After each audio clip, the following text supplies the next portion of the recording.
50% of the time. That's the second most of any pitch that he does throw. And now the 0-2. Marte swings, reached for that one downstairs, pops it up right side. It's the shortstop Bogarts on the right field side of second. He makes the catch, and just like that, there's one away. Another changeup. This one was down. Cattell just picked this one right above the plate and somehow got that ball up in the air. 70 degrees, as I mentioned before. All clear skies, only 5 miles per hour of wind. Our first pitch time and temperature reports tonight brought to you by Collins Comfort Masters. When the time comes, call 480-NO-WORRY for all of your air conditioning, plumbing, electrical, and water filtration needs. This is Ildemaro Vargas. The first pitch to him is off the plate for ball one. 1 ball and no strikes. A rare start in the 2-hole for him with no Perdomo. 1-0. And Vargas will take that one just off the mark. Willie Traynor is calling balls and strikes. He's joined by Will Little at first, Ryan Wills at second, and Lance Barksdale, the crew chief, at third. 2 balls, no strikes. King winds and throws. Now that's outside for ball 3. 3-0 the count. Boy, good at bat right going on right now. Remember, he can walk some guys. And even Marte's at bat, he swung at 2 pitches that were out of the zone. So he really hasn't been in the zone yet so far in this game. And King's 3-0 is high and outside. That is ball 4, a 4-pitch walk, and the D-backs have their first base runner aboard for Corbin Carroll. Nice at bat, just kind of worked the count there. Really just was waiting to take a strike. But now you got a guy on base with Corbin Carroll, and this is the guy the D-backs are waiting to get back to normal. Don't forget our pitching report brought to you by Jeep. Hurry in for the Jeep Declaration of Deals. Jeep, there's only one. First pitch running. Vargas got a huge jump. The pitch is outside, and there'll be no throw from Campusano. That's the second stolen base of the season for Vargas, and that was no contest. Not at all. I mean, he didn't even have to slide into second base. Campusano didn't even bother throwing the ball. Tremendous jump on King, and King hasn't been the easiest guy to steal on. That's just the 6th stolen base he's given up. Here's the 1-0. And now Carroll takes just off the mark, but a challenge coming. Willie Traynor with a Rubik's Cube-sized strike zone to begin this ball game. And finally, Campusano's got to take matters into his own hands. We look to the video board, and yes, that was in the strike zone. A successful challenge. To be fair, about half the ball was in, about half the ball was out. But regardless, the count now is 0-1 instead of 1-0. It's almost a catcher's way at times to really put the umpire on notice. Like, come on, kind of widen that zone a little bit. And now the 1-1 pitch. That is a called strike on Carroll. And a changeup from King makes it 0-2. Carroll reached base once on Monday, 1 for 5 with a double. And then yesterday had a walk in the first, but went 0 for 3. Here's the 1-2 pitch. There's a swing and a miss. And that's been a familiar location for Carroll's strikeouts. And fastball, a little bit up, a little bit away, and Carroll swings right through it. A lot of movement that King has, but it's just living on top of the zone up there. And he gets a swing and a miss. Runner at second, 2 down. This is Gabby Moreno. Moreno been on a great run as of late for the Diamondbacks. Batting average now up to .290. We're at the top of the first. No score yet. And the pitch is on the corner for a called strike. This is the 28th straight start for Moreno. Not all of them have been behind the plate, obviously, but on the days he would usually have off, he has instead been DHing. 0-1 the count. And here it is. Gabby takes it inside. 1 ball and 1 strike.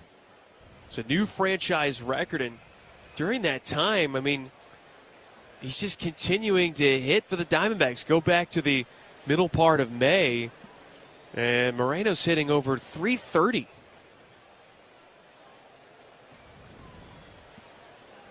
We could use a base hit right here. That'll bring a run in. Always good to get on that scoreboard first. 1-1. Gabby way out in front of a changeup, just yanked it foul. Yeah, that's going to make it a ball and 2 strikes. And I think he was sitting on the changeup that time, too. That was well off the plate inside, but man, he was ready for it. He turned on it big time. A ball and 2 strikes. King, before he saddles the rubber, punches the sign on his pitch com, which is located on his back hip. is right hit. And now the 1-2. Down and away. 2 balls, 2 strikes. Last 2 starts coming into tonight for King have both been against National League West teams. Matter of fact, both the same team. A home and away against the Dodgers. Last time out, a quality start. 6 innings, just 2 runs. He struck out 5. And now time going to be called. Prior to that, though, not so good. Only 4 1/3 innings pitched. Gave up 4 runs, 4 walks. A little bit higher walk count this year. Still doing okay, though, compared to other starters in Major League Baseball. But the strikeouts are down. Fewer than 8 strikeouts per 9 on the season. You're really seeing that, I think, across baseball, unless you have the elite velocity guys. 2-2 is high, ball 3. A lot of the corners are being taken away from pitchers. Those borderline pitches that a lot of strikeouts would happen. Because of that ABS, hitters are able to challenge that and vice versa. 3-2 the count. And here's the pitch. Swung on and fouled away. I think it's a great point that you bring up, and I think this is sort of the dawn of a new evolution of the starting pitcher, right? Which is that you're either going to have now elite velocity or elite movement. You can't kind of have a hybrid of the two. That's not going to work with ABS. Yeah, it's not about pitching anymore. It's about stuff. Little floater to right. That is a fair ball. Late call by the first base umpire, Will Little. It goes all the way in the corner. Vargas scores. Moreno to second. And a squeaky RBI double gives the D-backs an early lead. He did squeak that one in right inside the right field line. Just hit as it was slicing foul, and it just caught fair territory, and that's a big 2-out knock. Well, I tell you what, that looked like a knockdown utility wedge there. Just caught a little piece of the grass, little spin on it, and, just somehow got it in play. It's a beautiful shot. We saw too many of those today. That was a nice shot at the right time to get himself an RBI. 30th RBI this season. Now it's Kepler, and he swings through the first pitch from Michael King. If you joined us for the game yesterday, you'll remember all of the game's runs were scored in the first inning. 1 for the D-backs and 4 for San Diego. Here's the 0-1. Kepler swings again. This time guides a changeup to the backstop. And now behind 0-2. King doesn't necessarily give up too many home runs. Only 10 on the season, but that's less than 1 per 9. And don't forget that Moreno D-back double brought to you by Uber Eats. Get $15 off your next order with code D-backs 2026. The 0-2 swing, fly ball left side into the stands. Well, Kepler got his first home run as a Diamondback Monday night. That was a showstopper. That was a beautiful tape measure shot. King is ready. Is 0-2 again. In the dirt. 1 ball and 2 strikes the count. D-backs trying to make King work here in this first inning. This is 22 pitches thrown. And if Kepler could somehow find a way aboard, you're looking at potentially now a 30-pitch inning. Yeah, you already have 1 2-out RBI. Let's see if you get another one. 1-0 Diamondbacks in the top of the first. And the 1-2. Check swing. They peel down to third base. Lance Barksdale says he's good. 2-2 the count. Well, this is one of those at-bats, if you're looking to shoot the ball to left center, you kind of talked about this before, that'll prepare you for the fastball. And if you get a changeup, it gives you the opportunity to hook it inside the line. The 2-2 pitch, that's high and outside from King. He's kind of nibbling right now. And what was once a 0-2 count has worked itself full.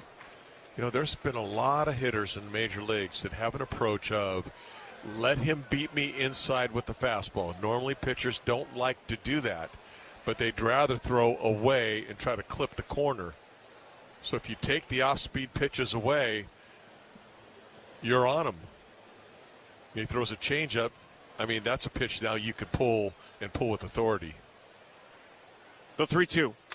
He tried to pull that pitch, and he rolled it foul. Got himself a 94-mile-an-hour sinker. Oh, dear. One of the ball gals down the right field line. Bit of a misplay. Fortunately, she's got Fernando Tatis Jr. there to back her up. Which he did. Big gap in right center field. Again, the center fielder Merrill shaded more towards left center. 3 balls, 2 strikes. King kicks, fires. Swung on, and a pop-up. That's into shallow right field. Actually, it's at second base. Cronenworth will reach up and make the catch. That'll do it for the D-backs here in the top of the first. But a nice start for the Diamondbacks. A 1-out walk, a 2-out double. And that gives the D-backs an early 1-0 lead. As we go to the bottom of the first, the Padres will take their swings against Jose Cabrera right after these messages on the Morgan & Morgan D-backs radio network. On Saturday, July 18th, pick up a Geraldo Perdomo audio bobble, courtesy of Chaz Roberts. Get your tickets today at Dbacks.com.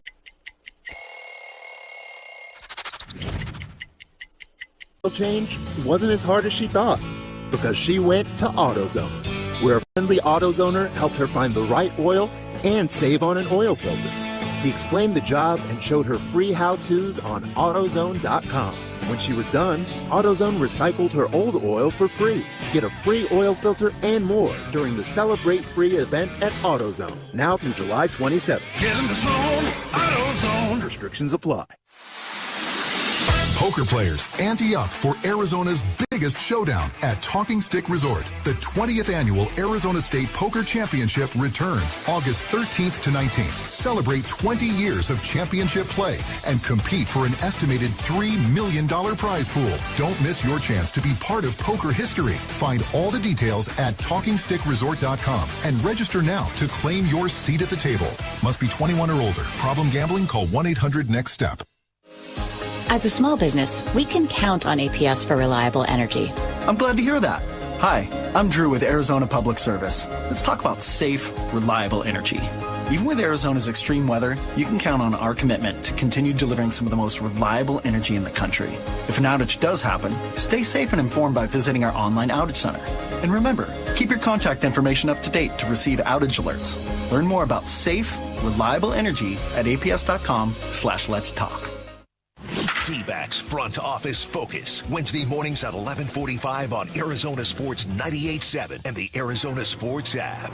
It is the bottom of the first inning. Jose Cabrera has himself already a 1-0 lead to protect as he faces the top of the order for the Padres in the bottom of the first. Tatis, Merrill, and Bogarts the do-ups. No Machado in the lineup tonight, but obviously available off the bench at a later point if needed. Seems to be an issue before we get started with Gabby Moreno.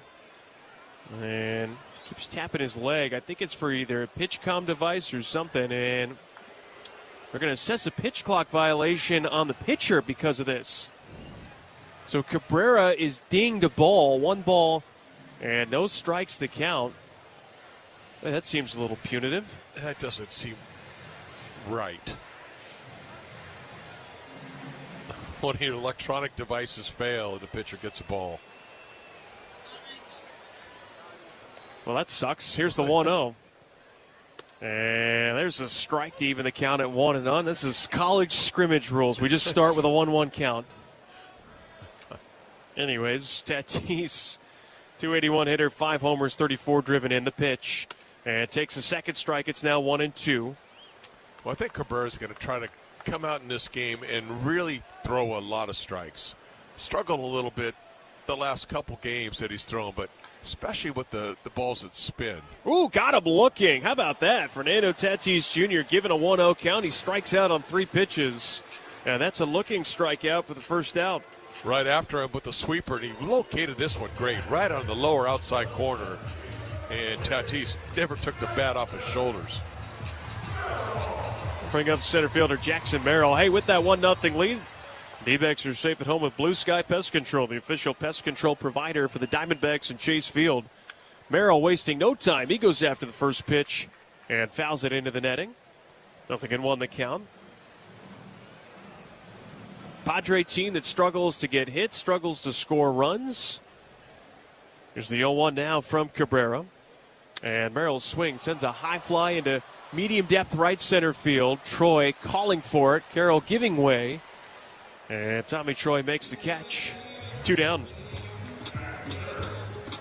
Got Merrill that ball up in the air. Nice, easy fly ball into medium right center field.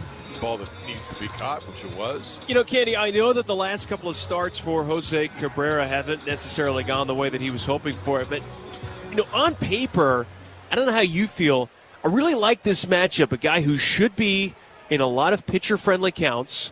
As the first one to Bogaerts, that is a strike, and the count is 0-1. Facing the team right now that ranks dead last in average and OPS in the majors. I mean, you add those two things together, and you would think these guys would struggle to get hits down to the count often. The 0-1. A little bit outside, it's 1-1. I think really the key for him, it really is just to throw quality strikes. Don't have to worry about pitching around guys, anything like that. I mean, just let your stuff dictate, you know, the results of these hitters. 1-1 is on the corner to Bogaerts. Today's keys to the game brought to you by Chapman Automotive Group. 60 years, 20 locations statewide. 1-0 Diamondbacks, 2 outs. A 1-2 count on Bogaerts. Here's the pitch. And takes it just a bit low. That was a nice changeup, 2-2. Thought he might get the swing on this one. It was in the strike zone a lot of the ways till the very end. It just dipped out of the strike zone. The 2-2's on the way. Bogaerts takes it in the dirt.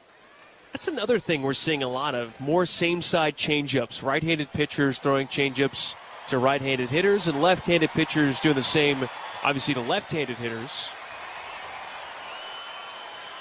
3 balls, 2 strikes. Cabrera has the sign that he likes. And now with 1 second, winds and deals. Bogaerts swings and misses. He's down on strikes, and the inning comes to an end. A 1-2-3 first. Cabrera strikes out a pair, and we go to the second. Dbacks 1, Padres nothing on the Morgan & Morgan Diamondbacks Radio Network. Relax and let Fry's Pickup handle your grocery shopping this week. We start with only the freshest items, then choose your favorites, carefully packaged. Puedes ser el dueño de grandes momentos del béisbol. MLB Auction te permite participar en la subasta de bates, bolas y jerseys autografiados, con artículos de tus equipos de grandes ligas favoritos, leyendas y jugadores. Visita auctions.mlb.com.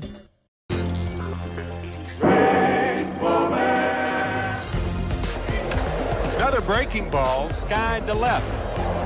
And this ball is it hit a bird!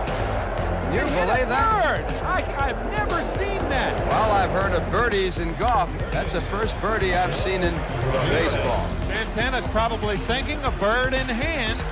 That's the first of the 1987 season. Vargas 1 for 3, 1-0.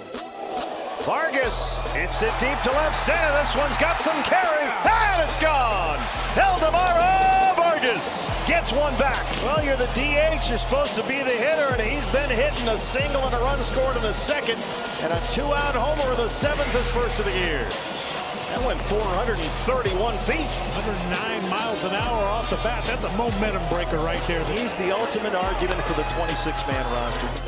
All your favorite games from MLB Play are back, bigger, bolder, and better than ever. Test your skills with daily puzzles like MLB Pickle, the Ultimate Mystery Player Challenge, and Immaculate Grid, where stats and strategy collide. Then in Spinball, build your roster, take on your friends, and compete for the weekly prize. Or be the first to beat the streak and hit your way to the $5.6 million jackpot. Plus, the all-new Daily Walk-Off. Lock in your players by category for the walk-off win.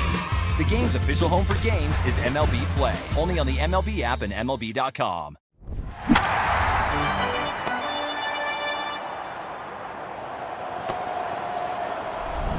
Gurriel Jr. going to lead it off against Michael King. Well, we said this before the game started. Gurriel's been swinging a hot bat. He's got a little experience against King, and where he's come out ahead of him.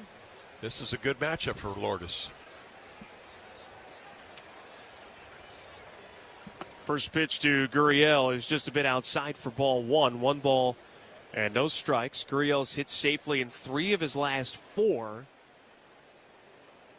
And if you go back to June 23rd, first the pitch.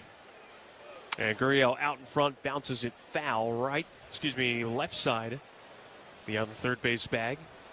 It's 1-1. It might not seem like much, but he's hitting .262 with an OPS of 740 over his last 13 games. When we're talking about someone whose average about a week ago was 216, that's a significant difference in terms of offensive contribution. The 1-1 pitch. Lourdes kind of sawed-off swing there. Got fooled by a fastball up and in. Got the count now at a ball and 2 strikes. Plus, I think it's also taken Lourdes a little bit of time, responding to his, to his injury, coming back, just getting the body back into, playing shape. And I think he's back now. Here's the 1-2. Lourdes swings and misses. Just that time overmatched by a fastball. Yeah, there's one gone in the second. Had to be sitting on something off speed to be beaten that badly by, a fastball that's 94 miles an hour. That was by him. Here is Nolan Arenado. Bases empty, 1 out, 1-0 Diamondback lead. And the pitch to Nolan is off the plate outside for ball 1. Casino Arizona and Talking Stick Resort have one premier loyalty experience, Salt River Rewards. Join to get up to $25 in free play. Visit saltriverrewards.com to get started. 1-0, and that's too high as well. 2 balls and no strikes.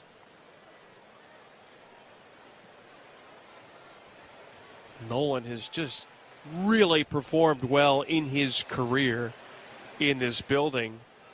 And obviously fortunate enough to play for a couple of National League West teams. As 2-0 is a high fastball swung on and missed. He's really been a Padre killer. You said you get enough reps, usually the advantage always swings around to the hitter.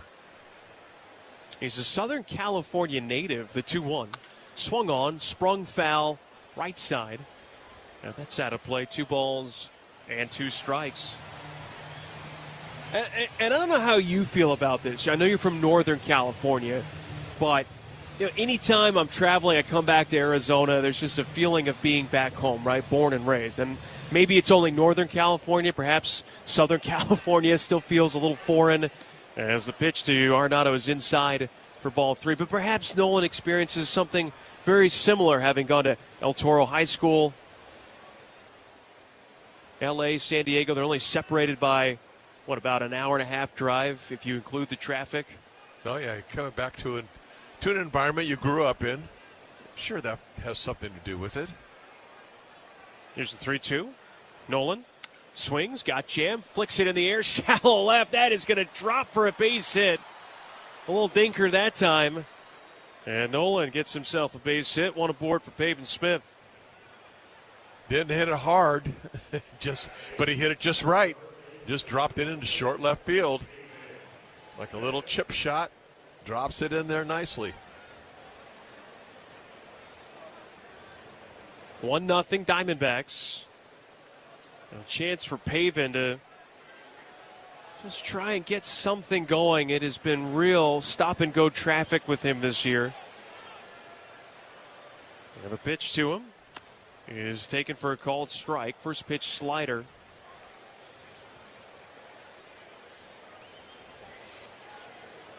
Nothing in 1 the count.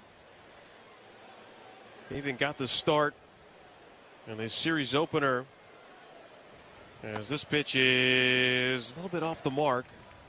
1 ball and 1 strike. I apologize. He got the start yesterday, had the day off on Monday, and yesterday went 0 for 3. 1 ball, 1 strike. From the stretch, King ready. He throws. And Pavin tried to check his swing. Did he? No, he did not. And that's going to make it 1-2. If 50% is what's required for a check swing to be a strike, that swing was about 51.5% in terms of how far he went around. 1-2. Here it is. And Pavin takes it down and in. 2 balls, 2 strikes. Change up from King. Almost all pitchers are trying to get Pavin with something off speed. They're always trying to slow him down. Spin has always been a tough pitch for Pavin to really hit. 2-2. Strike 3 called. Walked up with a fastball. And Pavin goes down looking. Front door sinker. Yeah, Pavin gave up on that one. A lot of lateral movement to it. Starts it inside. Looks like it's going to be off the plate in. He gives up on it. It comes right back over the inside corner and right to Campusano's glove. That's a fabulous pitch. Here's Tommy Troy now. Just saw a slow motion replay of it with the strike zone box, and that thing had a lot of run, to your point. First pitch swinging, Troy with a soft roll over to short. Bogarts has it, goes the shorter way to second, in time for the force out. That'll do it for the D-backs. In the top of the second, no runs, a hit, no errors, a man left. And we go to the bottom of the second inning. D-backs with the early 1-0 lead. Candy and I back.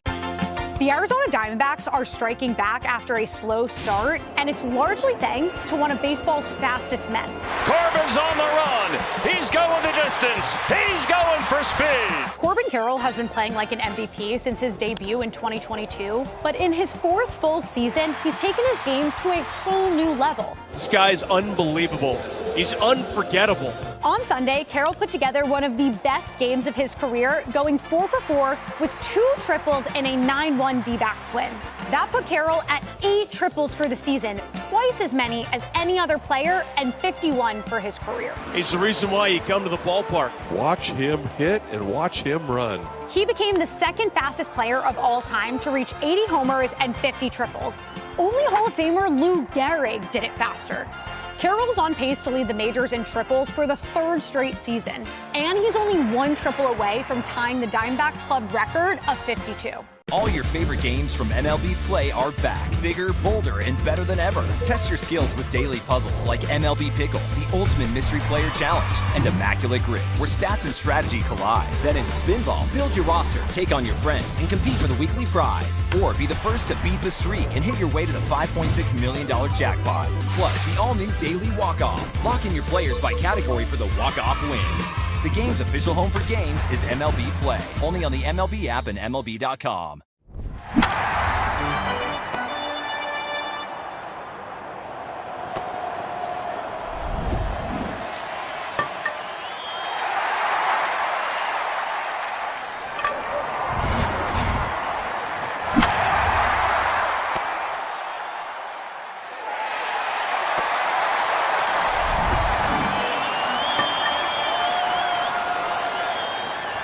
Well, it is the bottom of the second. And the Diamondbacks with a 1-0. Jose Cabrera looked good in that first inning. Threw a lot of strikes, picked up a couple of strikeouts, and now he'll face Gavin Sheets. I like the way he just came out charging in the first inning. I mean, just pounding the strike zone. Here's the first pitch. And that's going to be a called strike to Sheets. The count is 0-1. I mean, besides posting a scoreless inning or trying to get everybody out, what were you trying to do on the days you were starting in the first couple of innings? First, a little comebacker back to the mound. Cabrera calmly picks it up, steps, throws to first. That's accurate and in time. And Sheets is out. There's one away. I think it's time for a pitcher early in the game like that. You hear it a lot. You got to establish your best pitch. And it really is true. His best pitch that night is a sweeper. You got to establish that pitch. That's your number one pitch to go to. If it's your fastball, you got to establish that pitch. That's one thing you got to do really the first time through the order. Here's Cronenworth, had the big home run yesterday in the first inning. And the first pitch here in the second, that's a strike, and it's 0-1. Cronenworth, the OPS on the season, .553. So it made the home run feel a little bit like a surprise. There's the 0-1, and that's going to be off the mark as well. It's one thing manager Torey Lovello said prior to the game today, reflecting upon Gallen's outing, lamenting the fact that if they had just maybe sequenced a little bit better against Cronenworth, it's probably just one run allowed in that first inning instead of the 4. This is a swing and a roll over to the right side. Marte has it, goes to Pavin in time, a 4-3 ground out, and there's 2 gone, and Cabrera, he's thrown 16 pitches. He's making it look easy, too. I mean, he is making it look really easy. This is Luis Campusano. 2 outs and nobody on. 1-0 D-backs lead it.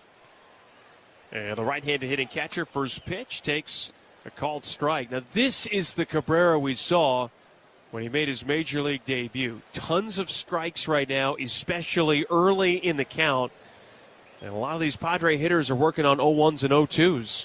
The 0-1 is pounded foul, third base side. And the count, no ball and 2 strikes. Just love when someone just throws strikes. Hit it if you can.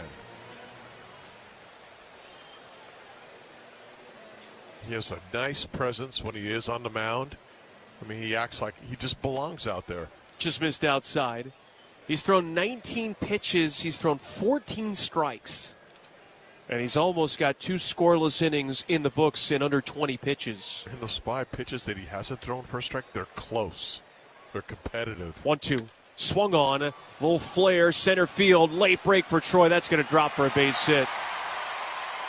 A 2-out single. Troy, it looked like he either froze or maybe even took a step laterally rather than coming in. And that's going to drop for a 2-out base hit. Changeup. Right out of his hands, you could see it. The swing by Campusano, and it just like watching Troy, just a little bit of a slow start, and kind of rounded that ball. And I don't know if a good jump would have got him in to catch that ball or not, but not a good reaction right away. This is Miguel Andujar, first appearance of the series, and he swings at the first pitch, sends it high and deep to right. Carroll moving back at the warning track, in front of the wall, makes the catch. And that's what the D-backs needed, a 1-pitch out and a scoreless second as the Padres strand 1. We go into the 3rd inning. It's the Diamondbacks 1 and San Diego 0 on the Morgan & Morgan D-backs radio network. 12 News is dedicated to the Arizona Diamondbacks, bringing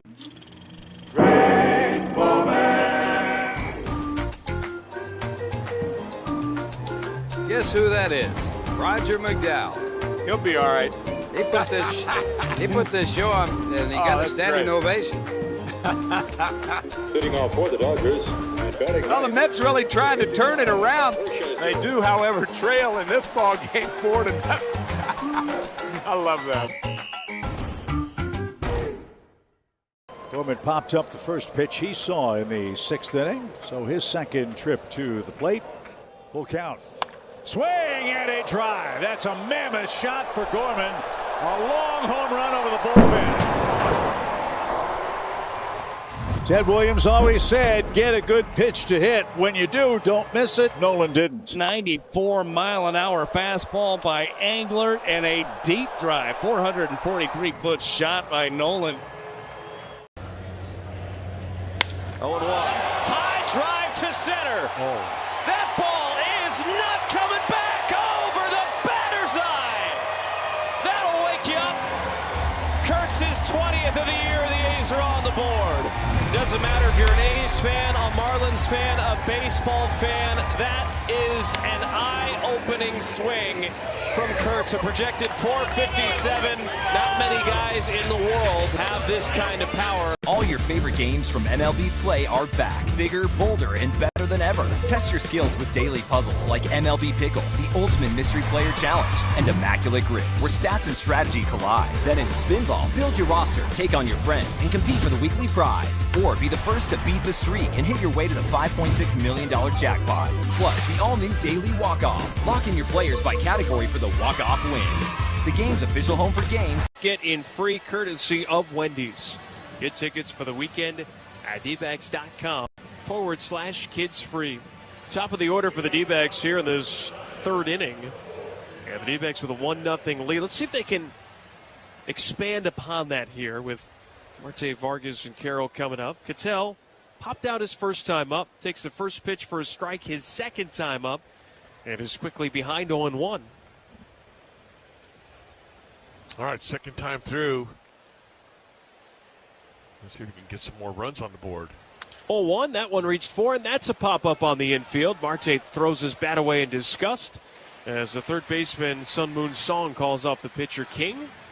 King was like, I could have done that. He's got Marte out twice with changeups. Same really result. Just a high pop-up to the left side of the infield. Ildemaro Vargas was able to draw a walk his first time up, then came home to score on the double by Gabby Moreno.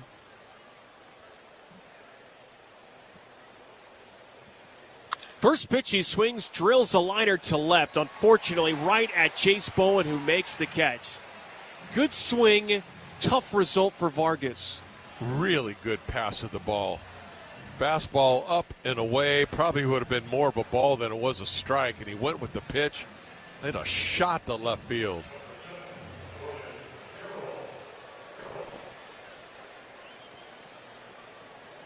Here's Corbin Carroll. Bases empty, 2 outs, first pitch. And Carroll takes it down and in for ball 1. 1 ball and no strikes.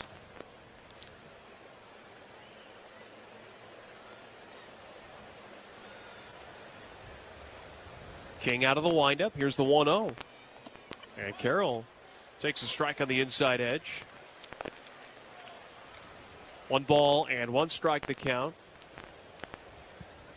Carroll struck out his first time up. 1 of 3 strikeouts for Michael King, first time through the order.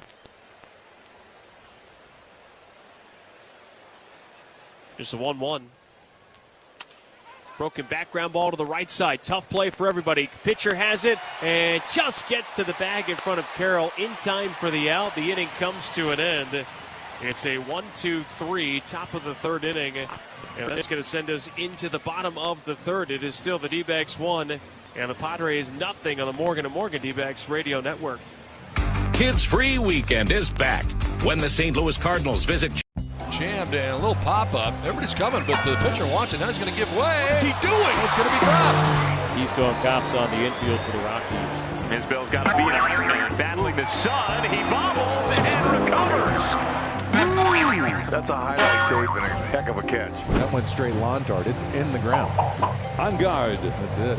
She comes off that stool down there and makes a nice catch. A hot line drive. And Vladdy's applauding.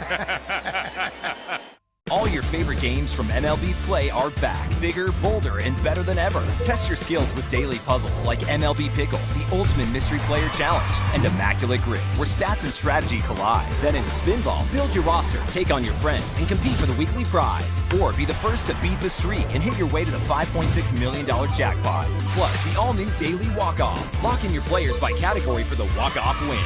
The game's official home for games is MLB Play, only on the MLB app and MLB.com.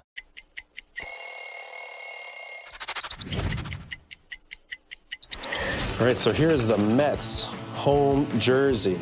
To me, growing up in New York, also a very iconic jersey. The blue pinstripes that represented the Dodgers. Got the orange outline, which represented the Giants, which are the 2 teams that left New York. And then subsequently, the Mets were created. You know, my parents were Mets fans growing up. And this was the jersey that I also dreamed of wearing. Te encantan los jugadores. Te encanta el juego. ¡Y se fue!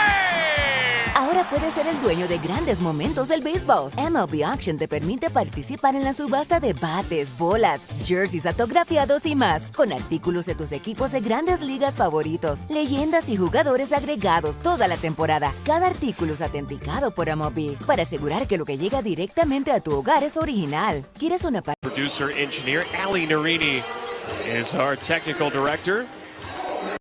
Padres going to send up 8-9-1, beginning with the left fielder, Jace Bowen.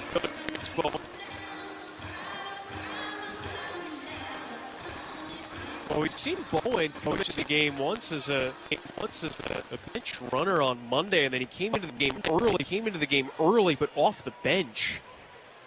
As he tries to bunt his way aboard. Bunts at third base side. Back in by the pitcher. Really takes his time. Throws to first. He threw it down the line. And it hit Bowen in the left leg. And what's the call here? Out. They're going to call the runner out. They said the runner did not establish the baseline. And he got in the way of the throw. And that's a break for the Diamondbacks. Oh, that is a break. I mean, I'm sure they're going to show this a few times on instant replay. But that throw, to me, it looked like Cabrera threw it almost into the runner. So you have to get inside the base path, first base side, after about halfway. 45 feet is the rule. We take a look at Bowen. He stays on the inside path the whole time. Yeah, he's on the grass all the way. It's not a popular call. You can go back to Trey Turner in the World Series 2019. Very controversial Game 6.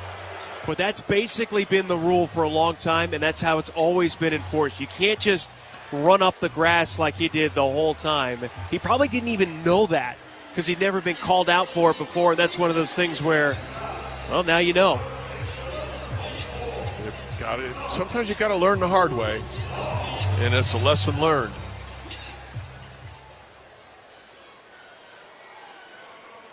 Well, there's one away for Sung Moon Song. And that is going to be just off the plate for ball one.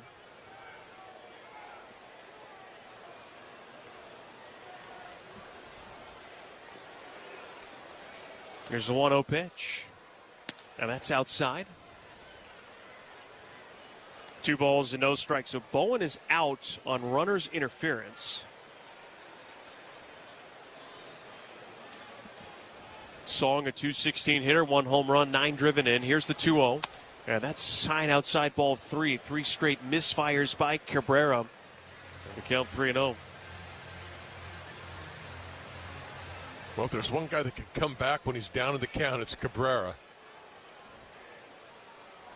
3-0 pitch.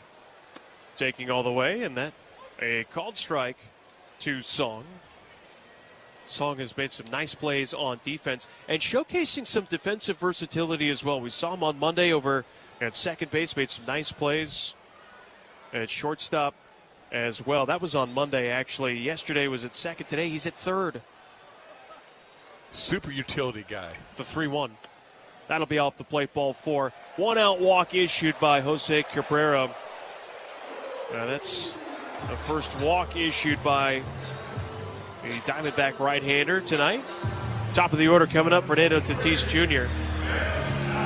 Well, kind of not a thing you want to do as a pitcher is walk the number 9 hitter.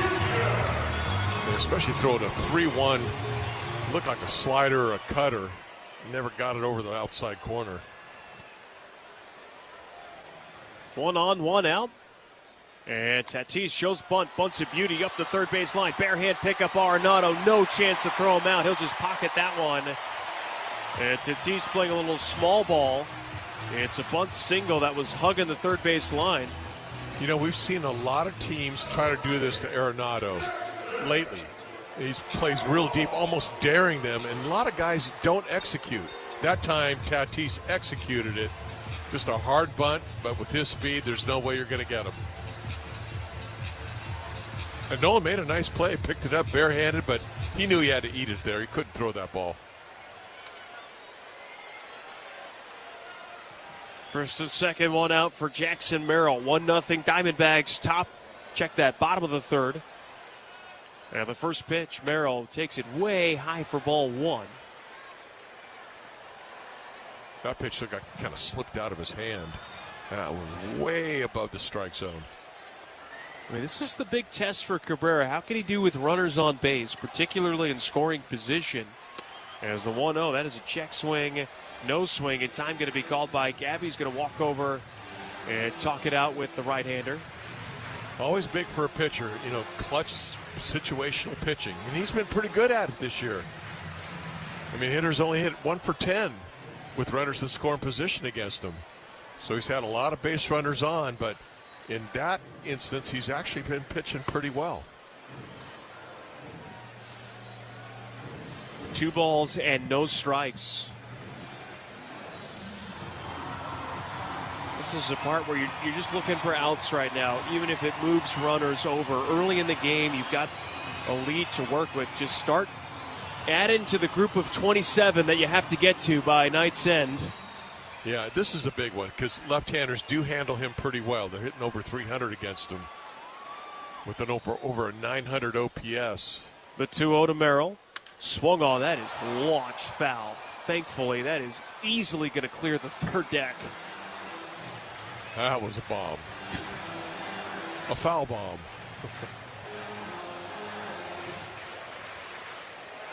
Two and 1. Cabrera looks at second.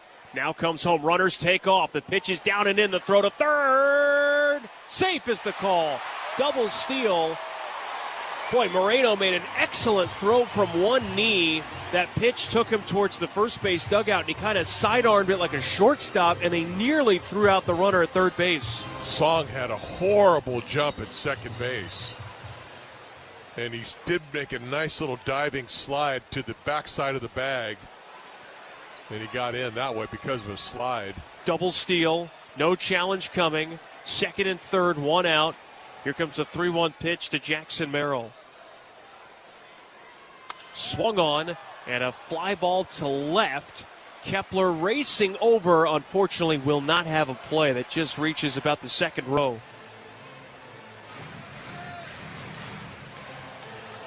Well, you got in a position right now where you can go for the strikeout. That would be ideal. Got one out right now, 2 runners in scoring position. 3-2 the count. Second and third, one out. Bottom of the third, 1-0 D-backs. The 3-2 pitch is fouled into the screen.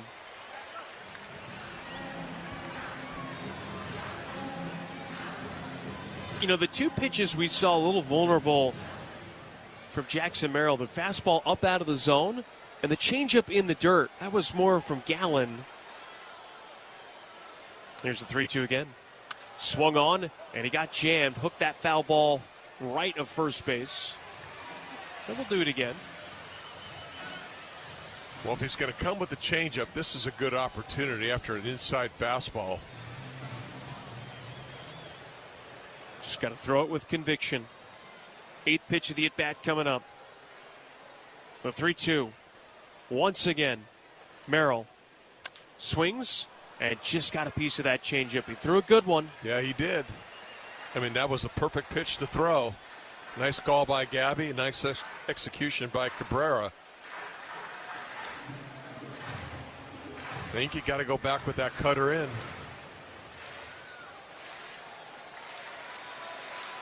Second and third, one away. The 9th pitch of the at-bat. Swing, dribbler up the first base line, and Cabrera picks it up. Little shovel flip to the pitcher from about 2 feet away. That's in time for the out. Song scores, and we're tied at 1 as Tatis gets to third. That was a very strange looking play at first base. This ball's top. Merrill runs.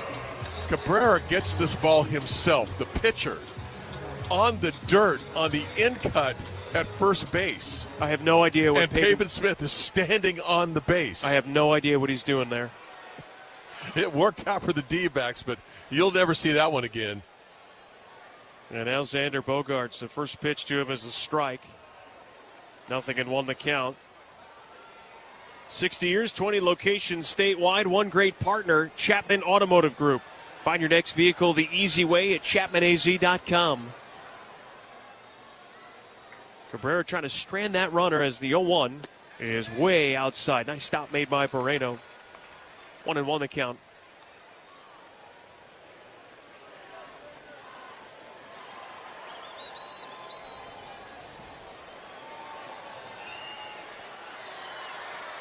One ball, one strike.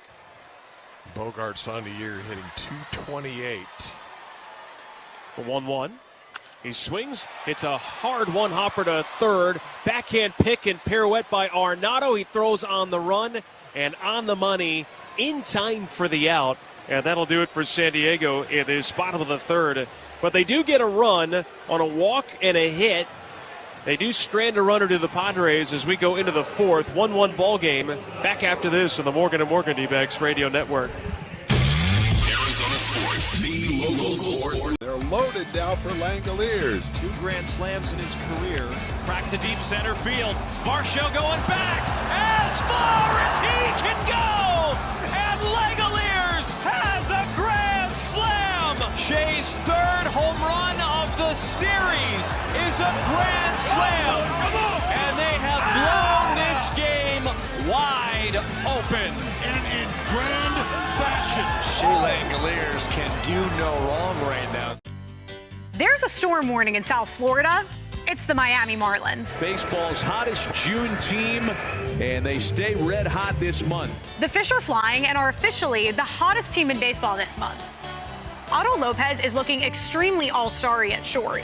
He's among league leaders in batting average, hits, and multi-hit games. Otto Lopez has himself yet another multi-hit day. Right beside him, Xavier Edwards, putting up solid on-base numbers while flashing some silky smooth glove work.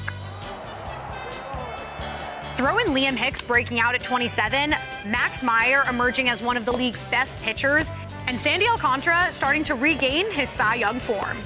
And hey, they've already proved they can beat the best. This season, they're the only team to hand losses to aces Shohei Ohtani, Paul Skeens, and The Miz. Red flags are out in Little Havana. These Marlins are dangerous. We play in Toronto. Guerrero sends over some good stuff for the guys, so when we play in Toronto, I definitely dive into that. You gotta be careful with Vladdy, bro, because a Dominican breakfast will put you to sleep, bro. ¿Cómo está sonando la comida dominicana ya? La comida dominicana ya no sé cómo está sonando, porque obviamente mi esposa me cocina. O sea, hay restaurantes, pero no voy a comer comida latina. Video Network. KMVP FM Phoenix. Arizona Sports, the local sports leader. On the Arizona Sports app and on 98.7. Gabby Moreno leads off, facing Michael King. First pitch, and Gabby takes a strike. We're tied at 1. Moreno with an RBI double back in the first inning gave the D-backs an early 1-0 lead. Yeah, but that 814 OPS, that is good to see. 0-1 pitch down and inside. 1-1 the count.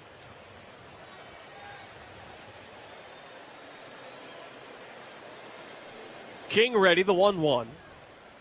And Gabby takes it just outside. That's ball 2. 2 balls, 1 strike the count. At Dignity Health, our team of orthopedic experts can help keep you in motion. Don't let joint pain put your life on pause. Visit dignityhealth.org/AZ Ortho to learn more. Now the 2-1. There's a strike.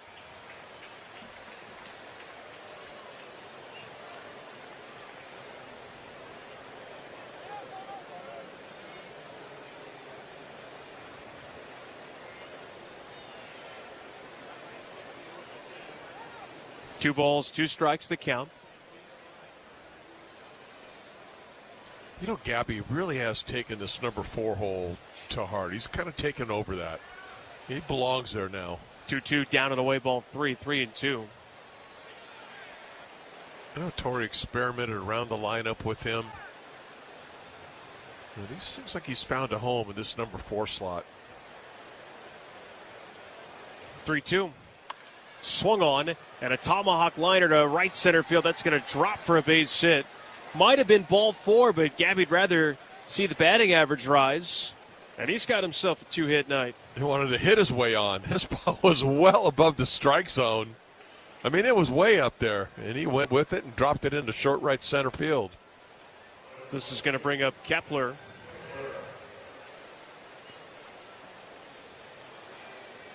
I mean, the word that we've used a lot so far, really all season long, but that best describes the offense for the Diamondbacks, is simply inconsistent.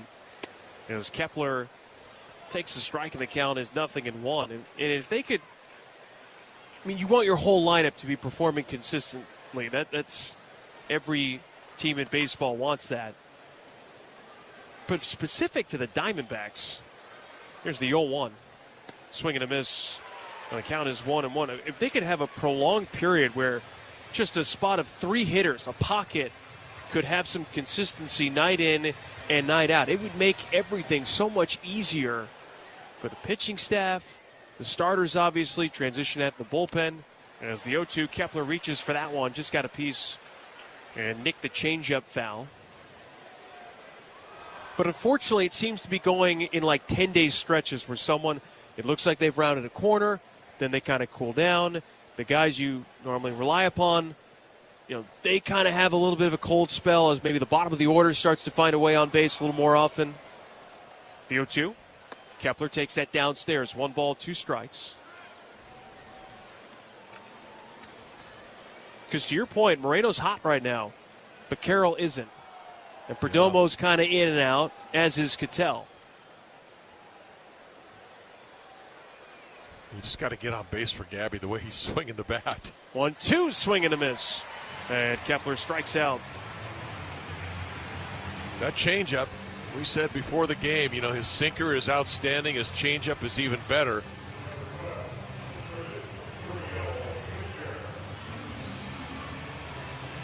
This will bring up Lourdes. He struck out his first time up. We're tied at 1 out. At the top of the fourth inning. And the righty King ready. His first pitch. Lourdes swings, guides it foul. It looked like he was geared up for the fastball. He got it that time. Fouled it straight back, and that had a lot of the plate. This is one of those times now for Lourdes.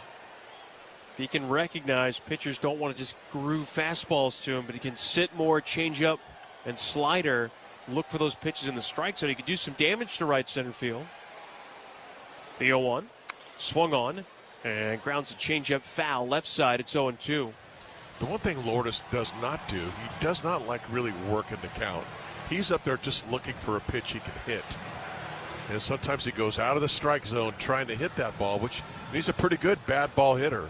But it actually ends up costing him sometimes. Down to the count, 0-2. The pitch by King. And a sinker missed down and inside. Nice take. It's a tricky pitch. Yeah, no one's going to hit that pitch. That was filthy. Off the plate, inside, tracking farther inside with that two-seam action. 18 inches of vertical break. Pretty good. Here's the 1-2. Swung on, hard hit, two-hopper to second. Collected cleanly by Cronenworth. Goes to Bogarts for one. The return throw to first in time. Inning ending. 4-6-3. Double play. D-backs get a hit and nothing more. We go to the bottom of the fourth inning. Diamondbacks and Padres tied at 1 on the Morgan & Morgan D-backs radio network. Hey D-backs fans, the D-backs Rewards program presented by Fry's Food Stores is back this season. Fry's allow. Do you see yourself maybe one day after baseball, like maybe food critic, food writer? I would love to do that. That's the plan. I've been doing it ever since I was in the big leagues. It's just fun. It's fun to interact with people like the fans, because a lot of my followers are baseball fans. Mm-hmm. So it's nice to interact with them on a topic that's not baseball. A lot of people seem to rally around that. I mean, who doesn't love good food? Carpenter reaches out, makes a catch! Wow! Carey snares it and saves the day. Snagged by Ortiz, throws to second, they get the out there. That is as good a play as you will ever see at third base. And he's going to try to go to third. Juan throws on the money. He's a dead duck. Not only a gold glove, but a golden arm as well. Walls reaches out to his left with his back to the infield and makes the catch. A no-look catch by Taylor Walls. Super Sal. It's not a bird. It's not a plane. It's Sal. Fiducia is being waved home. Collins' throw is perfect. Isaac Collins said, not here, not now, not in this sixth inning. Caught by McGonigal. At third with a leap. Tough play for Karras. Can he get Sanoa? You bet. How strong is Karras' arm? That was from the outfield grass. The 2-2. In the air to right center field. Buxton on the move to his left. Buxton will dive! And he caught the ball! Buxton caught the ball! Twins win! Twins win! And the Twins win it on a great defensive play by Buxton in right center. Speechless. And Byron Buxton just didn't stop. He is in a full-out sprint, lays out. Aggressive in this game so far against the Padres. Had a chance to see him the first two games of this series, and he's filling up the zone just like we hoped he would. Yeah, nice bounce back after the last couple of outings we saw against the Rays and Brewers, respectively. This is Gavin Sheets, left-handed hitting first baseman. And Sheets' first pitch to him is a little bit off the mark for ball one. One ball and no strikes to count. Now the pitch, and Sheets takes a strike, top of the zone.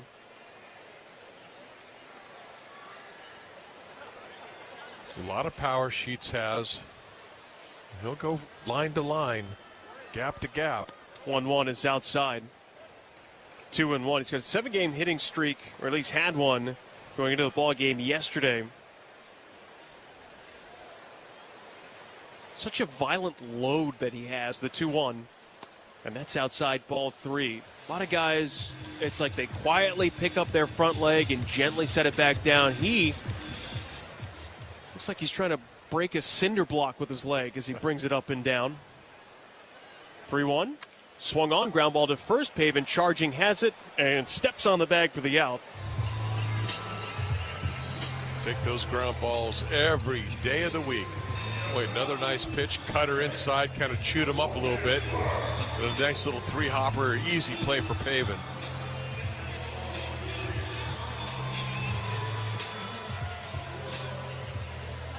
One out, and nobody on for Jake Cronenworth. He also grounded out his first time up.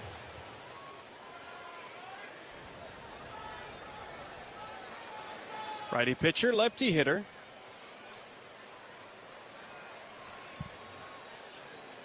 First one on the way. Cronenworth swings, pops it up. Should be playable for Arenado. Into foul territory, halfway down the third base line. He'll make the catch. And just like that, 2 gone. Oh, 2 easy outs, too.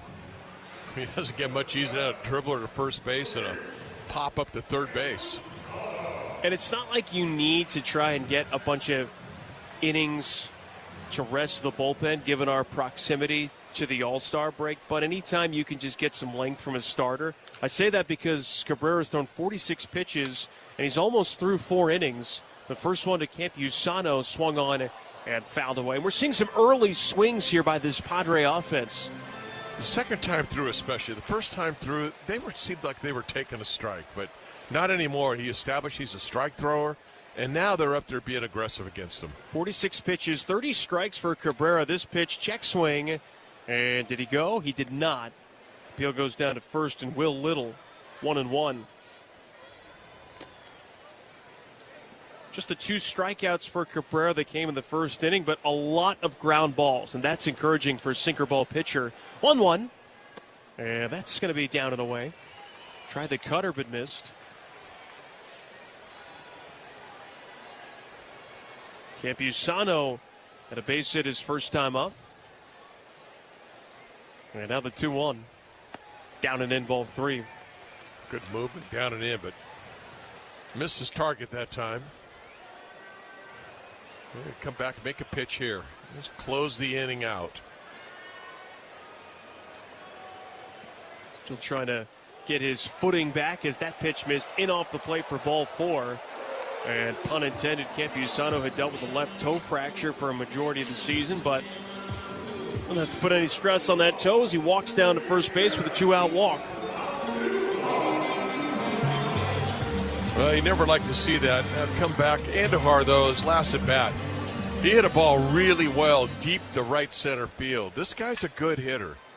Only hitting .256 on the season, but he's a way more accomplished hitter than that. And Andujar takes the first pitch he sees for a called strike. Remember, he also dealing with a lower body injury, had a hamstring strain.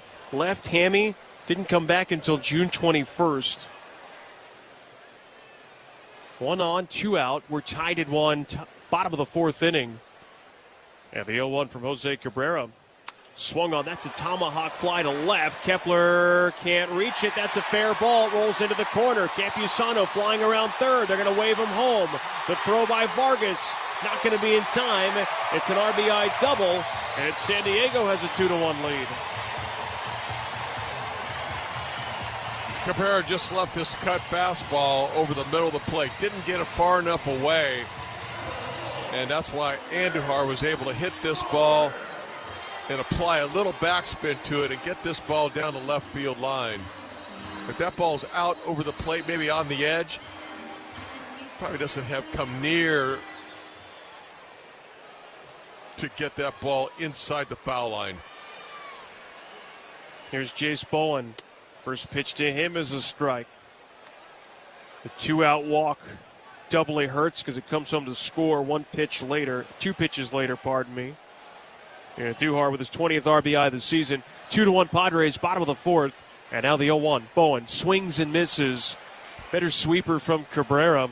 And the count is 0-2.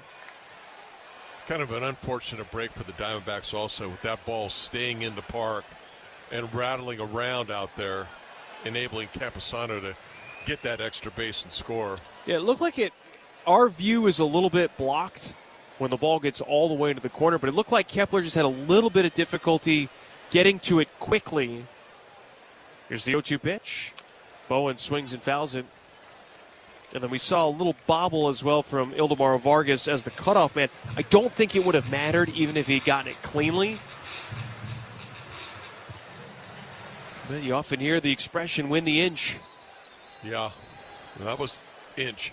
It's kind of a bad break, the 2-out walk. That hurts. 0-2. Bowen spoils it foul. Nice hands over there, Bob Henley, third base coach for the Padres.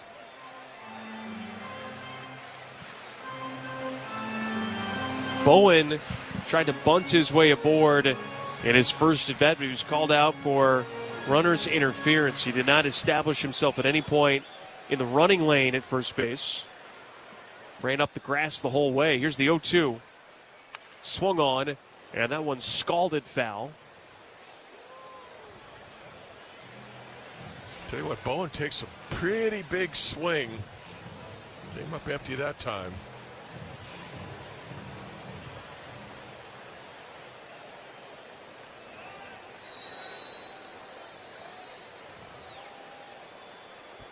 Here's the 0-2. And that time, Cabrera just needed to get something out of the strike zone. A high fastball, 95 miles an hour. 1-2 the count.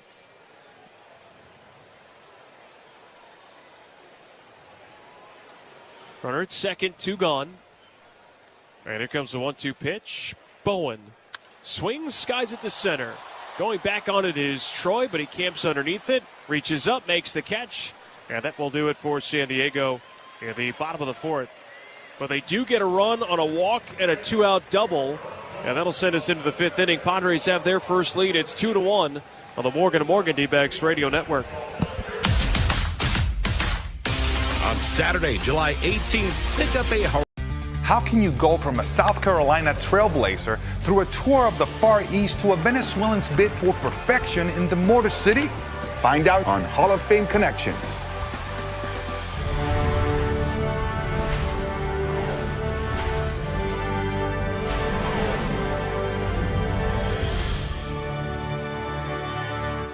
Following in the footsteps of those legends named Robinson meant that Dobie didn't always get the attention or the credit that he deserved. Baseball can be a little bit different, and things aren't always perfect, right? Biz, born James Raleigh Mackey, was a member of the 1923 Hilldale Club that won the first ever Eastern Colored League championship. This was reality Yeah. for these players, and speaks of the segregation, a very somber time. In 1927, Biz Mackey took part in a 48-game tour of Japan. The 1927 tour was initiated by Japanese-American baseball pioneer Kenichi Zenemura.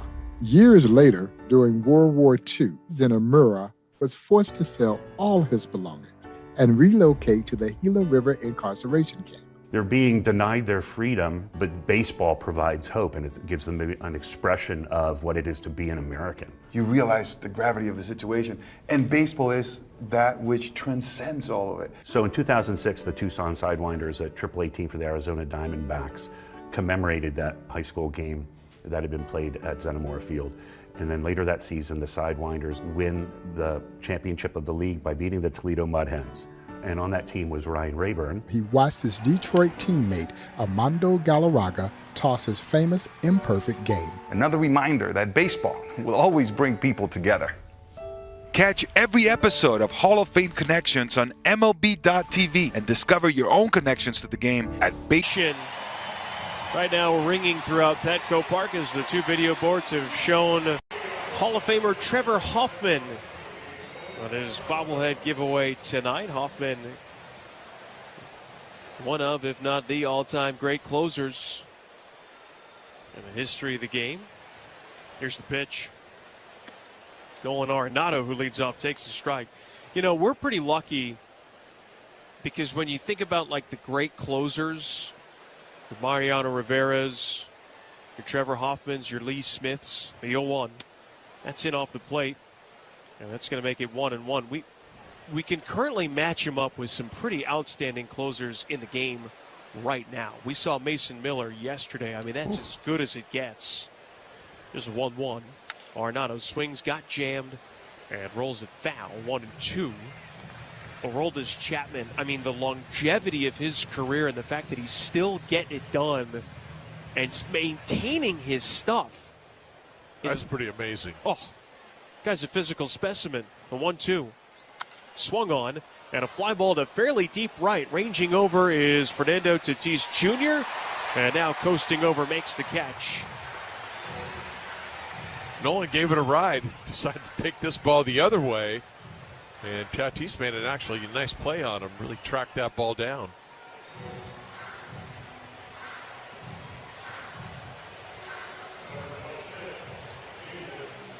One away now for Pavin Smith.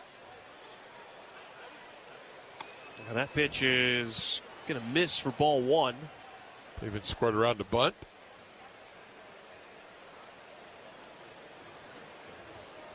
Playing some games with trying to bring Song in from third base. 1 ball, no strikes. And the pitch is going to be just off the corner. 2 balls, no strikes, the count. Pavin struck out looking his first time up. 2-1 Padres, top of the 5th inning. Here's a 2-0. And takes that one for a called strike. Slider from King. Now that lengthy first inning, and then has kind of settled in after that. Pitch count now up to 70 for him, which is a good spot for a starter in the 5th inning. 2-1, reached for, grounded foul, more off speed, a changeup this time. And that's going to make it 2 balls and 2 strikes. Yeah, his equalizer. Seems like he's got that pitch in his back pocket anytime he needs it.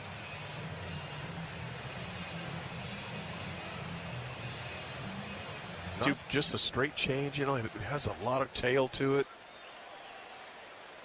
You mentioned the vertical break it has. 2-2, guided to left, racing in is Bowen, and now settling will make the catch. And there's 2 gone. Easy little pop up to left field. Bowen read it well off the bat. Comes in, makes a pretty easy play.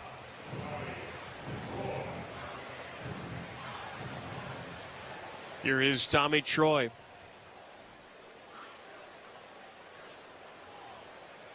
Troy swung at the first pitch. His first time up, hit into a fielder's choice.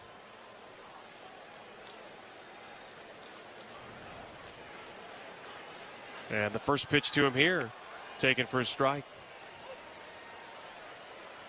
These 2 teams with identical records, both in second place in the National League West.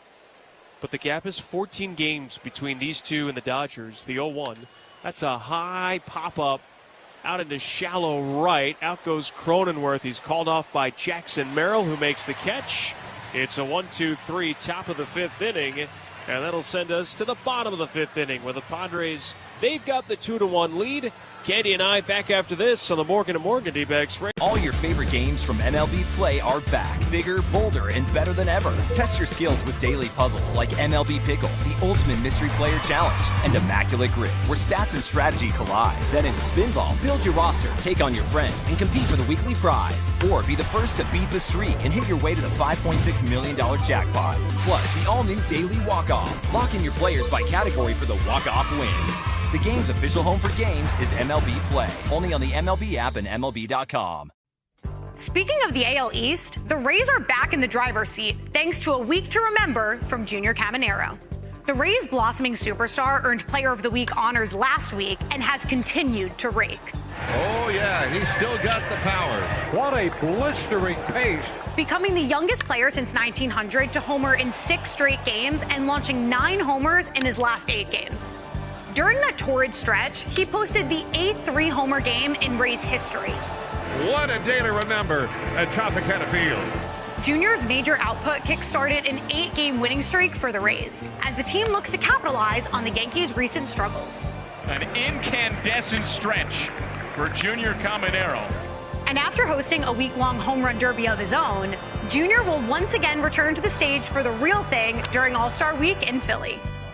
After finishing as the runner-up to Cal Raleigh last year, he'll have his eyes set on the prize this time around.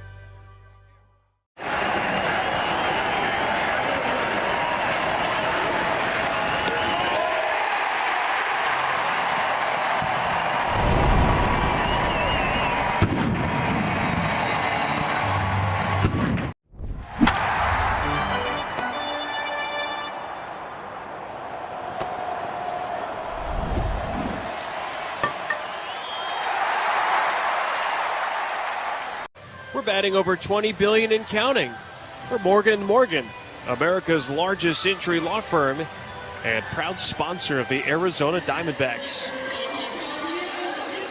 The Sun Moon Song will lead off here for the Padres.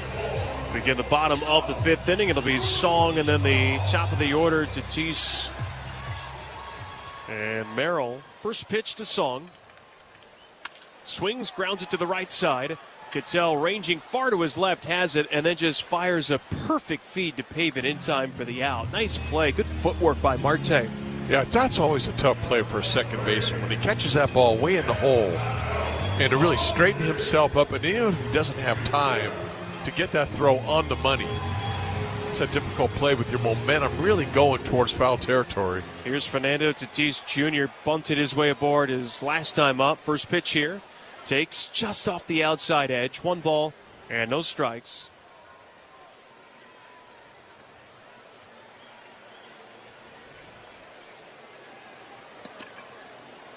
There's a 1-0. Ooh, that's inside. It hit him.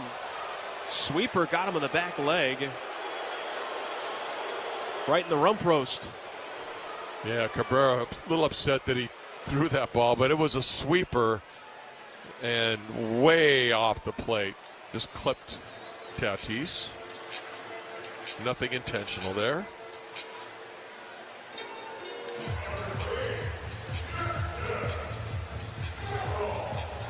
So that'll bring up Jackson Merrill. And now you got to worry about Tatis trying to steal. And that's a guy that will run. Cabrera quickly throws over to first, back safely. Here's Fernando Tatis Jr. So that's one of 2 disengagements used.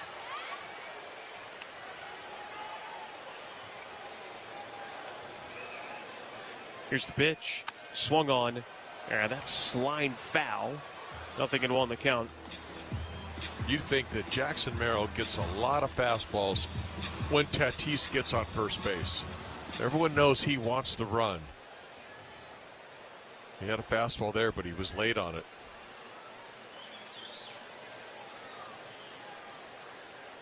0-1. Swung on, and another line shot foul left side. The count is 0-2. He's gotten 2 fastballs. Late on both of them.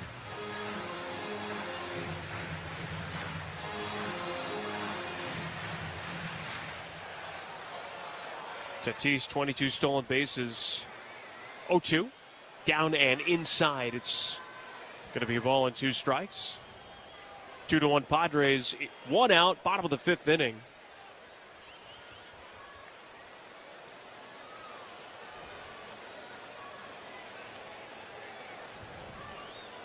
Cabrera's set. Another throw to first, and again, Tatis back in there safely. I think that's what he was trying to do.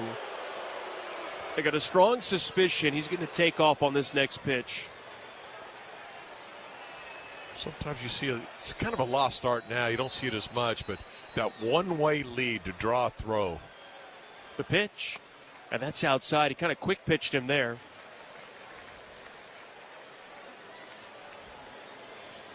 Well, 2-2 is one of those action counts. You've got a guy with speed on first.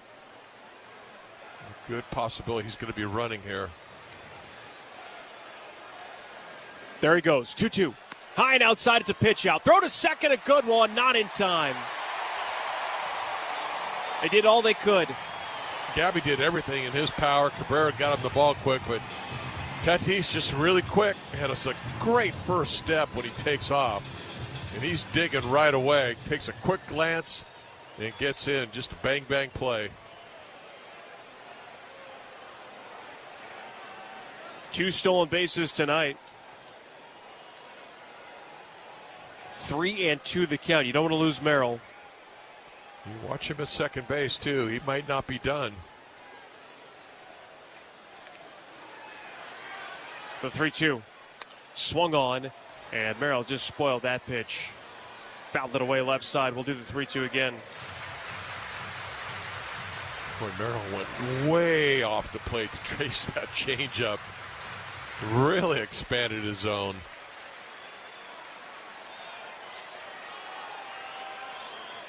Three-two. Swung on, grounded right back to the pitcher. Throws to second, gets back safely. Now throw to first, not in time. Oh, he got the first part right, Cabrera. He looked the runner back to second, but with one out, you just take the out at first base, and instead, he hesitated and then threw to the wrong bag. That's just a young pitcher showing his inexperience there. You have to know that, what are you going to do if the ball's hit back to you? What do? You freeze the runner. He does that. And unfortunately, he throws the ball to second base thinking he had a chance to get Tatis instead of just taking the easy out at first base. Now this is going to be a mound visit from Brian Kaplan, the pitching coach, just to try and settle everybody down. This mound visit brought to you by Zoyo Neighborhood Yogurt. Swing away the heat with Zoyo Yogurt. Enjoy the best frozen yogurt in the valley, featuring the freshest flavors at a toppings bar that makes every visit unique. It's these types of things you talk to the manager, you talk to the coaching staff, and that's where the underlying frustration lies, because they wonder what this team might look like without the mistakes, the little mistakes, the extra outs, the failure sometimes to move that runner over on offense, or to bring in that runner from third with less than 2 outs. But all the little things. And a lot of those don't really show up in the box score. 2 on, 1 away. And now Xander Bogaerts. Here's the pitch. No, a step and a check, and Tatis has got to scramble. They pulled off the double steal earlier, and now they've charged Cabrera with a balk.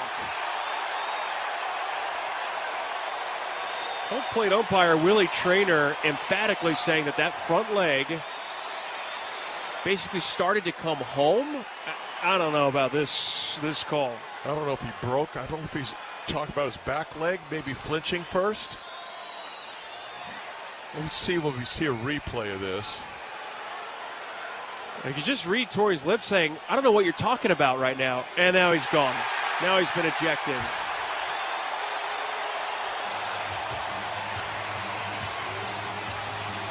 Well, Willie Traynor, you got a very young, inexperienced umpire.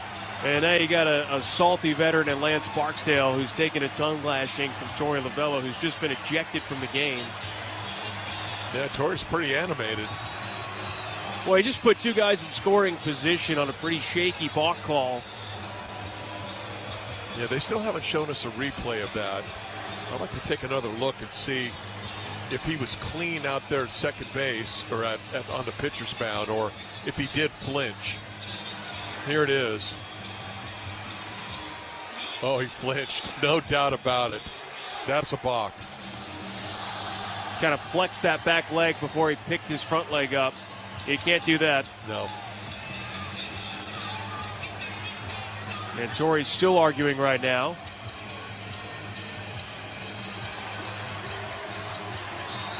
And now he will finally depart. Jeff Bannister will take over the rest of this game, but not even one pitch after we finish talking about the little things. And the next action for the Diamondbacks after the misplay at second is a balk to put 2 runners in scoring position. Yeah, but you can see how Tatis has really rattled him out there. The threat of that stolen base and the stolen base. A lot of attention devoted to Tatis, and they've got a couple guys in scoring position with 1 out. 2-1 Padres right now. Cabrera just trying to limit the damage. However, the infield is going to be brought in against Xander Bogaerts, who's 0 for 2 with a strikeout and a ground out. First pitch. Bogaerts swings and deflects it foul. That was a sweeper. Big at bat right here. Infield playing in for the D-backs. This is one where you really want to miss bats here, right? You want to get that pop-up strikeout. Here's the 0-1. Bogaerts takes it down and inside. Left-hander Sheets on deck. There's a couple things that you've mentioned earlier. Number one, you want to get Bogaerts here because lefties have hit Cabrera much harder than righties. And number two, Cabrera's not a big strikeout guy. This is likely going to be put in play. 1-1. Down and in. Tried to change it but missed. And so now the question becomes, what kind of contact can you induce? Can you get him out in front to pop it up? Can you get him reaching for a ball that he's trying to pull and maybe roll it over left side? And Bogaerts he's more of a line drive hitter, gap to gap, pretty much. 2-1 on the ground, off the glove of Vargas into left field. 1-run scores. They're going to wave around Merrill. He'll score as well. It's a 2-run single, and it's 4-1 Padres.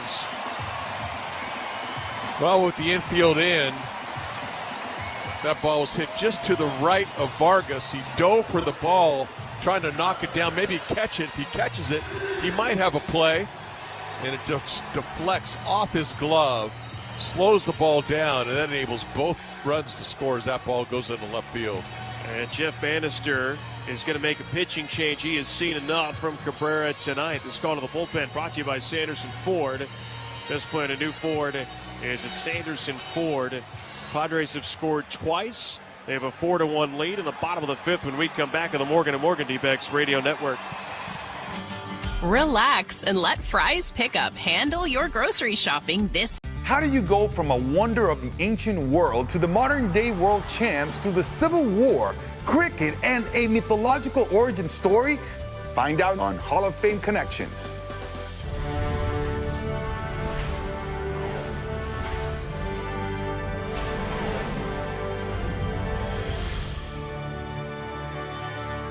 During the offseason of 1888 to 1889, Spalding took a group of big leaguers on the first worldwide barnstorming tour. At first it was only supposed to be to Australia, but on his way there he's like, no, why stop there?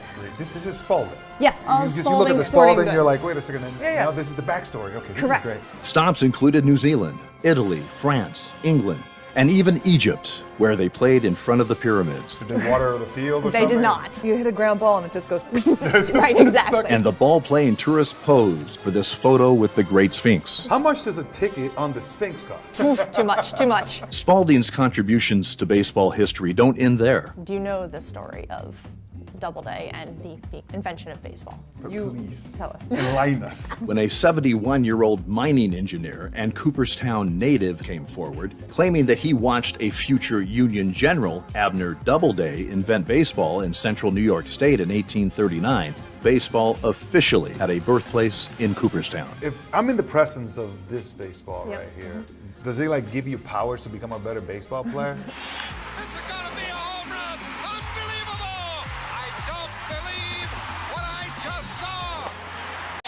And Cronenworth, Padres have a 4-1 lead. Well, right now, again, you're just trying to limit damage, keep this team in the game, and see what they can do in the back half of this one. Garcia's been nasty against lefties. His first pitch to Sheets, just going to miss for ball one. 1 ball and no strikes the count. Sheets, he's 0 for 2. 1 ball, no strikes. The pitch. Swung on, and a little deflection foul. 1-1 the count. Yeah, this is that opportunity right now for Garcia. Just, stop the inning now. 2 innings or 2 runs have already come in. 3rd straight inning where the Padres have scored.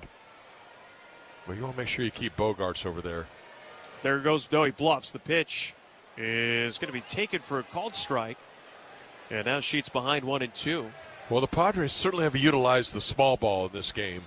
Bunt singles, double steals, box. 1-2 pitch.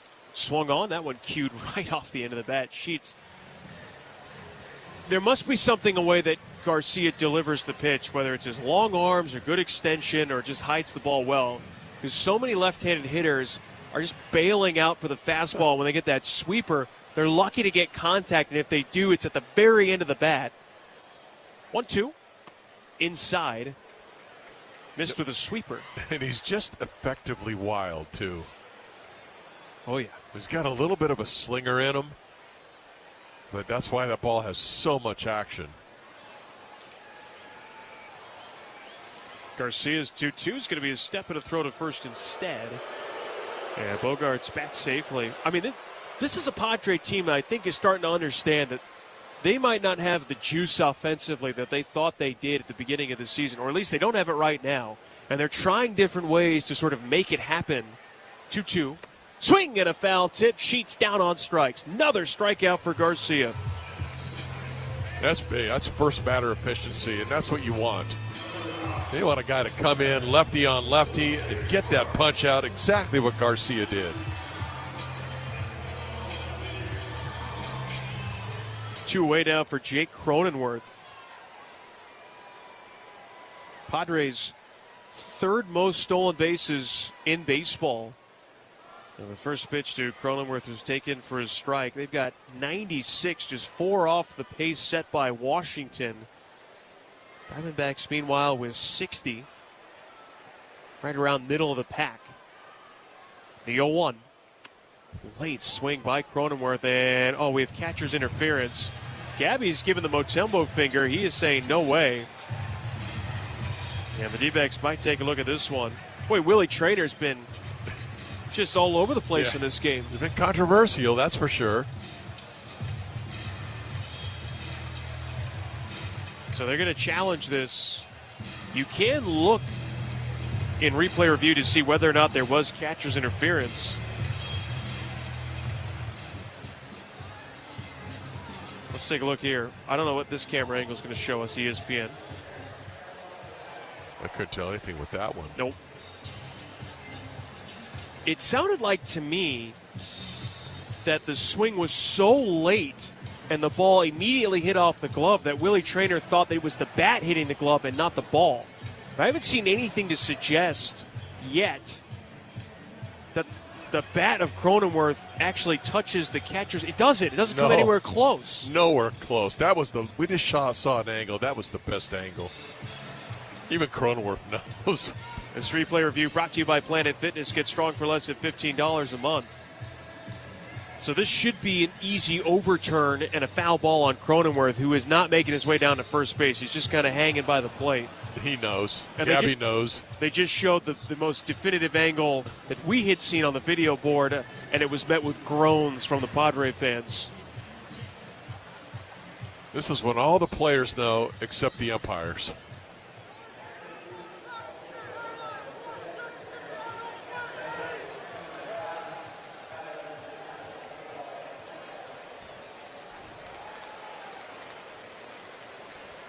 So the call indeed overturned. Boy, what a late swing that was once again by Cronenworth. Really was. That ball was by him. It was almost in the glove. Nothing into the count. 2 outs. 4-1 Padres. Garcia kicks, fires. Check swing. Yes, he did. Down on strikes. The inning is over. And Garcia comes in. He strikes out the 2 lefties and sends us into the 6th. But the Padres, they scored 2 runs on a hit batter, a fielder's choice, a balk, and a single. And we go to the 6th. Again, it's the Padres 4 and the D-backs 1 on the Morgan.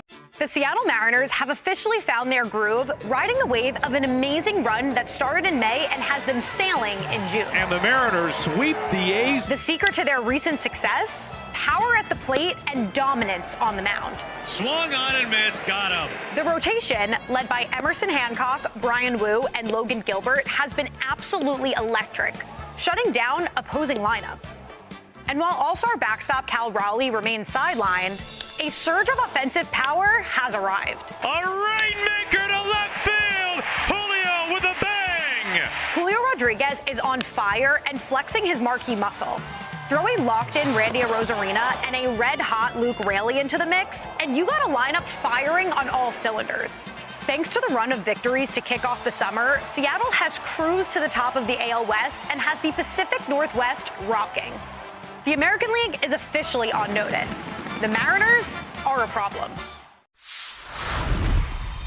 I want to ask you about food. What is something that you have to eat to be the judge? Oh, Aaron Judge! Send him to Monument Park now! We got some good chefs in New York. They've been cooking up some nice chopped cheeses, and that kind of, it gets you, I don't know if I should tell the kids that they should be eating chopped cheese before a game. Before the game, Probably steak. That's usually what I go to. I like a steak, no vegetables. No vegetables? No vegetables. No, is it straight protein? Yeah. Puedes ser el dueño de grandes momentos del béisbol. MLB Auction te permite participar en la subasta de bates, bolas y jerseys autografiados, con artículos de tus equipos de grandes ligas favoritos, leyendas y jugadores. Visita auctions.mlb.com.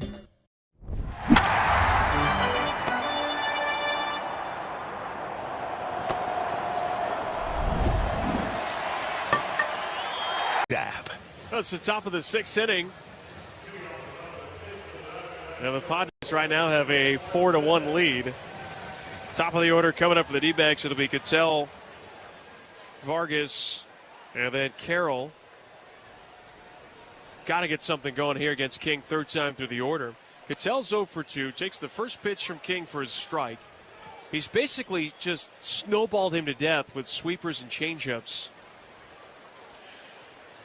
You know, the D-backs faced him earlier this year. He went 6 innings, gave 3 hits, 2 runs. Both those runs were home runs.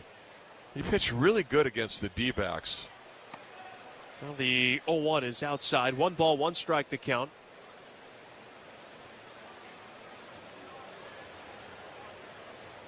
See if the D-backs can build a little rally. And the 1-1. Swung on, inside out, line drive to left. That's going to drop down for a base hit.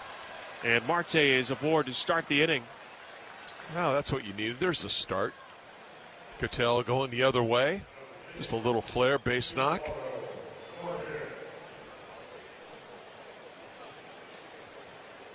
Vargas walked and scored back in the first inning. There might be an approach against King here. Keep trying to use the left side of the diamond. You almost have to with that sinker that he has. Trying to stay inside the ball, not roll over the top of it. And now Vargas takes the first pitch for a strike. At the speed of life, hope moves faster than cancer. With groundbreaking treatments, pioneering research, and revolutionary care, City of Hope is daring to dream bigger and tackle cancer head on. Learn more at cityofhope.org. You know, Vargas had 2 pretty good at-bats, drew the walk. That line drive to left field, hit that ball well. Unfortunately, it was caught. Throw to first, and Marte dashes back to the bag. No balls and a strike.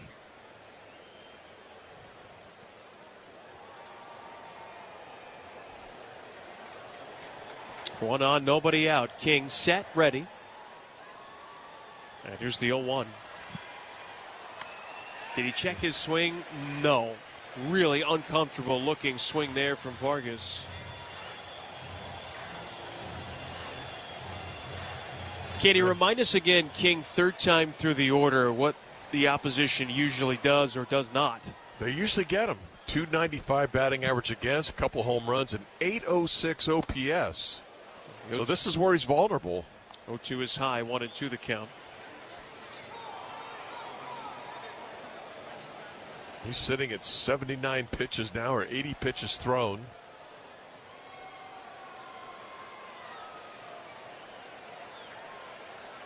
His 1-2. Vargas swings, hooks it towards the right field corner. Unfortunately, just foul. That ball was blistered. It really was. I mean, he's hit a couple hard balls in this game. Just a hooking low shot, just maybe 15 feet right of the foul pole.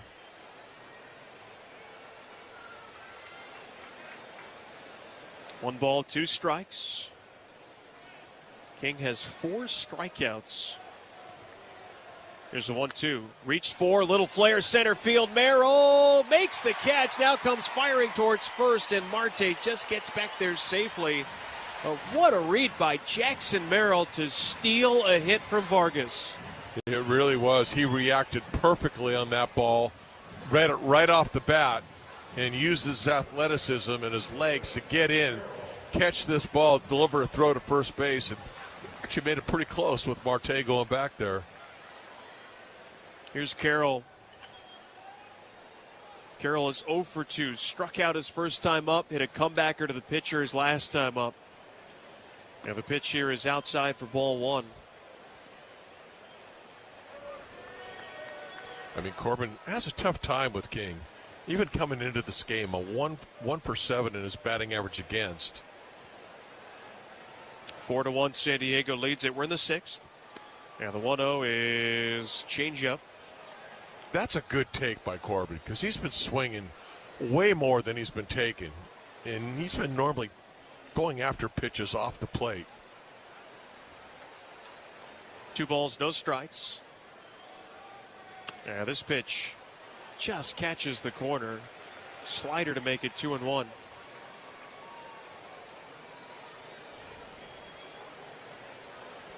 Diamondback hitters 1 for 9 against King's changeup in this game.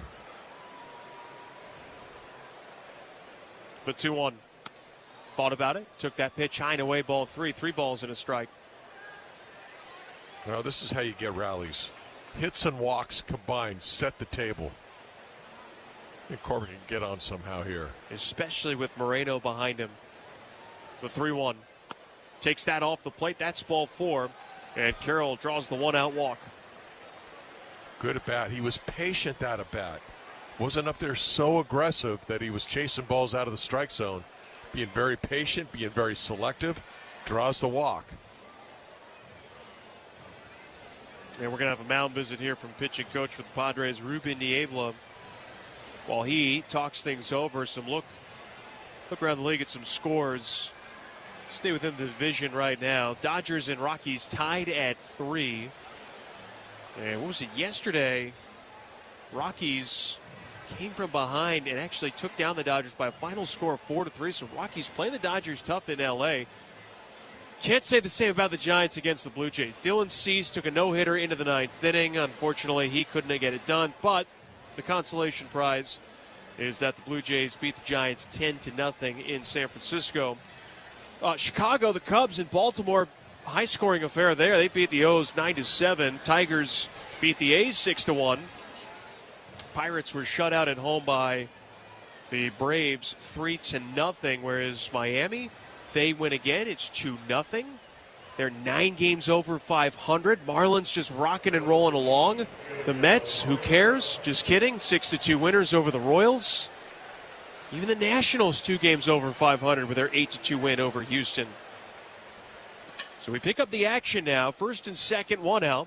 And Gabby swings at the first pitch, lifts it high in the air, foul out of play. I think it won the count. Dbacks just need to keep trying to build the inning. You don't need to get it all back with this swing. Of course, if you get a mistake, go ahead and hammer it. But Gabby's had a nice approach today. Double in the first. A base hit to right center in the 4th. Yeah, really taking the ball the other way against King. The 0-1. Swung on. That ball scalded foul left side. Well, I don't know if he was looking for a sinker. If he was, he got real excited because he got one and just turned on it too quickly. He picks his spots when he really wants to get pull happy and try to do some damage.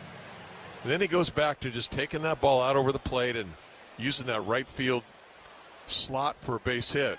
0-2, high fly, shallow right center field. Merrill racing in. Will call for it and make the catch. Underneath it, unfortunately, just popped it up. 2 gone. This is Kepler. Well, Kepler went deep in the first game, and that was good to see. Maybe he can duplicate that.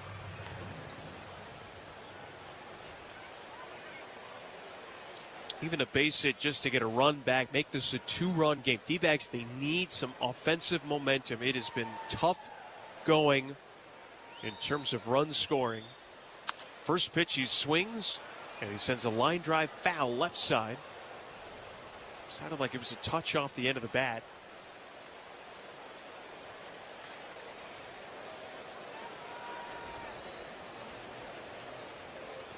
No balls, 1 strike. Cattell at second, Carroll at first. Here's the 0-1. Swung on to soft ground ball to the right, picked up by Cronenworth, and he will go to first in time, and that will do it for the D-backs. At the top of the 6th inning, no runs, a hit, a walk, and a pair left on base. And we now go into the bottom of the 6th inning. It's the Padres who lead the Diamondbacks 4-1 on the Talk to me. This is called a Crawford dog. Hamburger bun.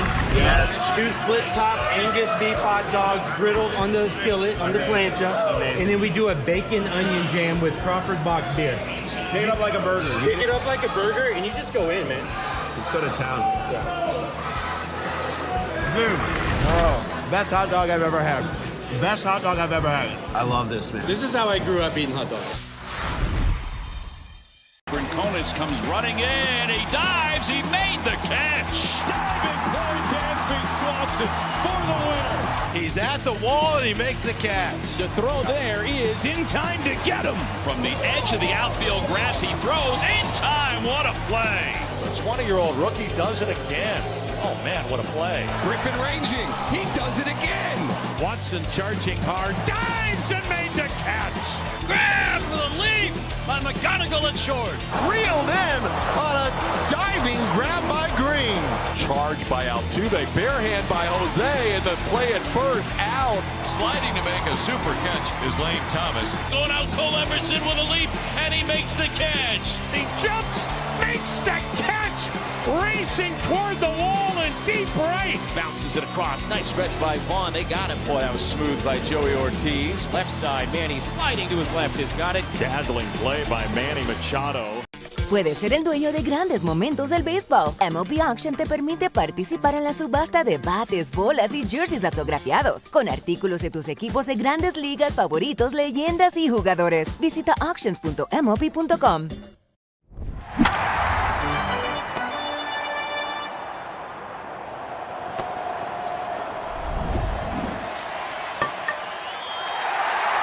Station identification on the Morgan & Morgan Dbacks Radio Network. KMVP FM Phoenix. Arizona Sports, the local sports leader. On the Arizona Sports app and on 98.7. Well, new pitcher for the Diamondbacks is going to be right-hander Taylor Clark. This is called to the bullpen, brought to you by Sanderson Ford. Best play to new Ford is at Sanderson Ford. Taylor Clark just continues to impress this season. He's got a 2.06 ERA, 2-1 record. This is his team-leading 41st appearance out of the bullpen. Guy's a machine. And he faces Luis Campusano. First pitch, and Campusano takes a called strike. Taylor loves to work the outside part of the plate. The outside third all the way to the little bit off the plate away. He has just punishes that zone. He's really good with his command out there. This is swung on and belted high and deep left center. Looking up is Kepler. That ball is gone. Campusano takes Clark for a ride. It's his 4th home run of the season. And the Padres have a 5-1 lead. This ball's a slider. It's right on the outside edge. The problem, it was elevated. And that's why he was able to get that ball up in the air and deliver a little bit of force behind it to knock it out of here.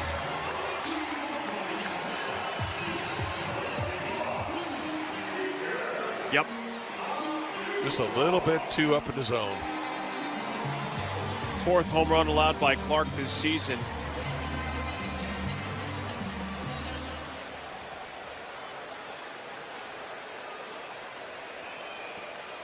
So Mulligan. First pitch swinging now, Miguel Andujar. He swings through that pitch. Count is 0-1.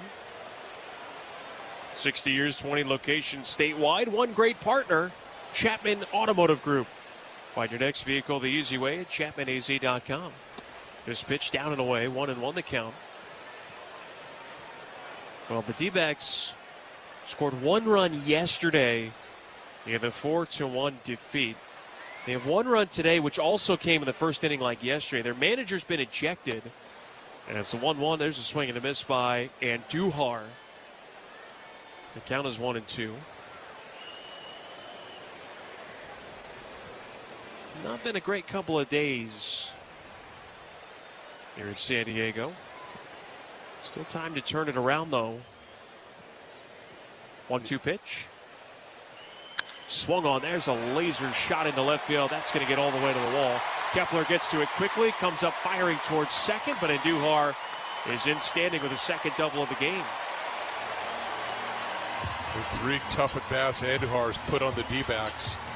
First one was deep to right center on the track. The next 2 have been doubles. And it'll bring up the rookie now, Chase Bowen. But this is unlike Clark. Comes in, a couple of hard hit balls. The home run, then the double. This is a guy who coming into this outing had a whip at 0.76. But he's struggling right now early. Bowen tries to bunt it, lifts it high in the air, foul. And over by the D-back dugout. Nothing in one to count. He was trying to bunt that to third base, too. Arenado was almost even with the bag. He had that read perfectly. But again, that's what you're trying to do as a bunter. Just bunt it that way so the pitcher can't get it. Third baseman has to field it, and his only play would be at first. Bowen squares. This is taken for a strike. That's not what you want to do. And now, Bowen down to the count. No balls, 2 strikes. Infield is going to drop way back. Well, this is where Taylor's going to go for the strikeout. 0-2. Bowen takes it down and away. Almost wanted to make sure he wasn't going to square again.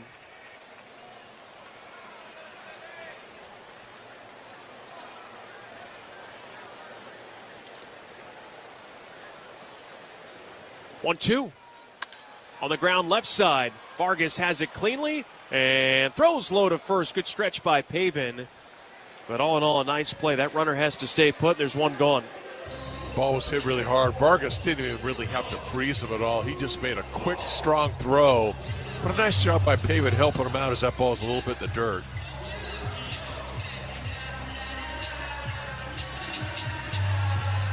This will bring up Sun Moon Song.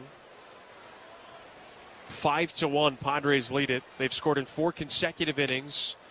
And the pitch here is a strike, 0-1. 1 run in the third, 1 run in the fourth, 2 runs in the fifth, now 1 run in this bottom of the 6th inning. Still a runner at second and 1 out. Here's the 0-1 from Clark. Song swings and misses. Great changeup from Taylor. Really couldn't have thrown it in a better spot. No, that was great arm speed, off the plate away, moving away. Gets a swing and miss. Nothing good to the count. The pitch, ooh, that's in the dirt. Good block made by Gabby.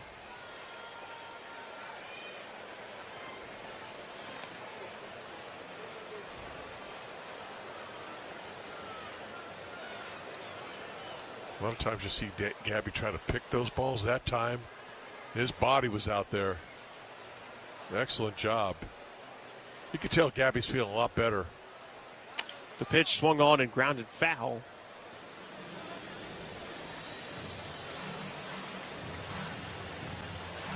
Song started playing professional baseball in Korea when he was 18 years old. In the KBO with the Nexon Heroes. And then kind of got the promotion to the Kiwoom Heroes. They're based out of Seoul.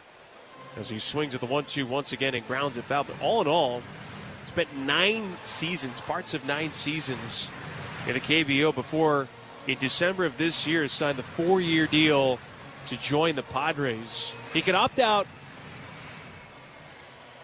after the first 3 seasons if he wanted to. Guaranteed to make $15 million, but boy, what a savvy kind of utility player pickup for the Padres. Here's the 1-2. Swung on, ground ball through the right side. That's a base hit. Carroll charging in, has it. They will send the runner home. Here comes the throw to the plate. It is not in time. Just beat the throw to Andujar. RBI single, and the Padres now lead at 6-1. Hitting with runners in scoring position. That hurt. It was a ground ball, but it just hugged the ground, so it was able to scoot through the right side of the infield. Corbin Carroll tracks on this ball, and he delivers a good throw to the plate, but just a hair late.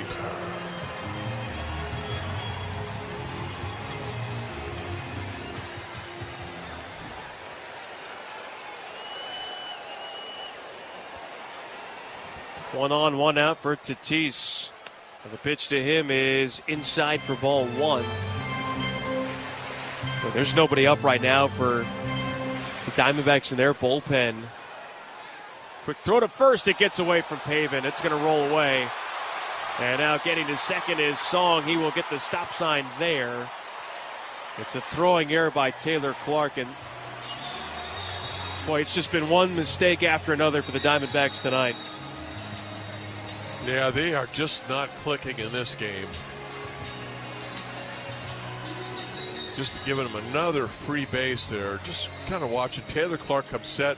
Quick snap throw in the dirt. Pavin couldn't help him out. Tracks it down, and now you got Song over second base. Now Brian Kaplan going out for another mound visit, just trying to get control of the situation.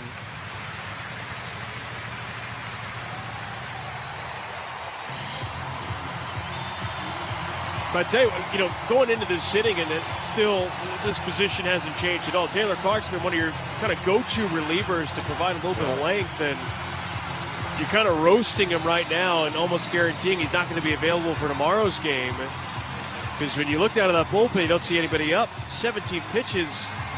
It certainly seems like Clark's going to be getting to 25, 30 pitches today. Yeah, and the game's getting a little out of hand. You're down by 5 runs right now. Top of the order's up. Swinging a foul straight back by Fernando Tatis Jr. 0-1 the count. We're in the bottom of the 6th inning. 6-1 Padres. Clark comes set. Runner at second, 1 out. And the 1-1. Swing and a miss. It's an excellent slider. Again, just commands the outside part of the plate to righties. And that's a perfect pitch to throw to Tatis. He's always struggled with that pitch.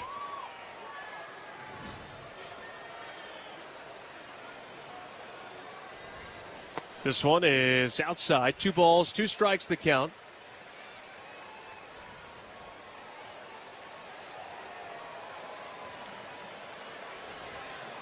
Boy, Clark just trying to get an out right here. Here's a 2-2. Swung on, line drive, base hit. That's into left field. They're going to wave home the runner. It's bobbled by Kepler. Now going to second on the throw is Tatis. The ball's dropped by Arenado on the relay. And it's 7-1 San Diego in the bottom of the 6th inning. That ball was hit hard. That was 112 miles an hour off the bat. It was a changeup. It was down. It just seemed to speed the bat of Tatis up.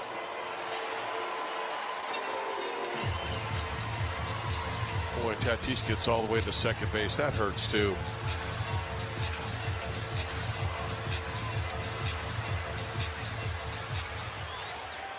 Base hit, RBI for Tatis. He's got 35 RBIs on the season. Gets to second. As this is swinging, that's a base hit into right field. Tatis going to be waved around third. He'll come home to score. And it's now 8-1 Padres as the hits keep coming against Taylor Clark. Oh, this is one of those nights where Taylor just doesn't quite have his stuff. Location not spot on like it normally is, and the Padres are just kind of base hits to left, base hits to right, just putting it to him. Second RBI of the night here for Jackson Merrill. I mean, there's still nobody up in the Diamondback bullpen.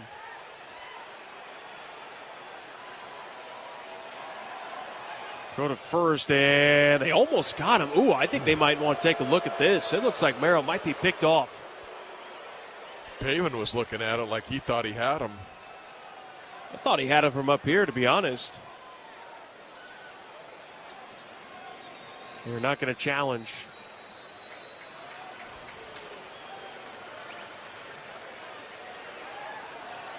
It's a 4-run, bottom of the 6th inning. Here's the pitch. That is a strike called on the outside corner. This is the most run the Padres have had in 6 innings since May 5th. That's how bad their offense has been. They're breaking out this game. The 0-1 pitch. And Bogaerts takes a strike.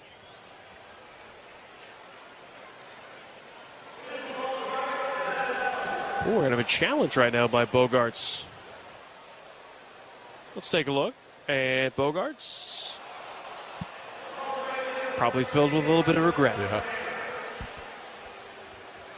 Pitch was indeed a strike.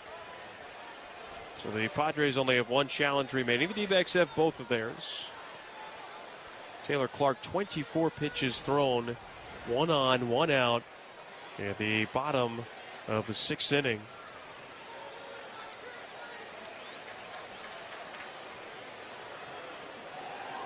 Here's the pitch, down and away. Bogarts, if he can get him to hit the ball on the ground, he's a double play. Likes to use the middle part of the field. 1-2. Bogarts. Check swing foul. I'll tell you what, Candy. Taylor Clark's ERA on the season has gone up almost a full run in this inning alone. Yeah, it's almost at 3 right now, 2.95. And now the D-backs finally have somebody up. Looks like Juan Murillo.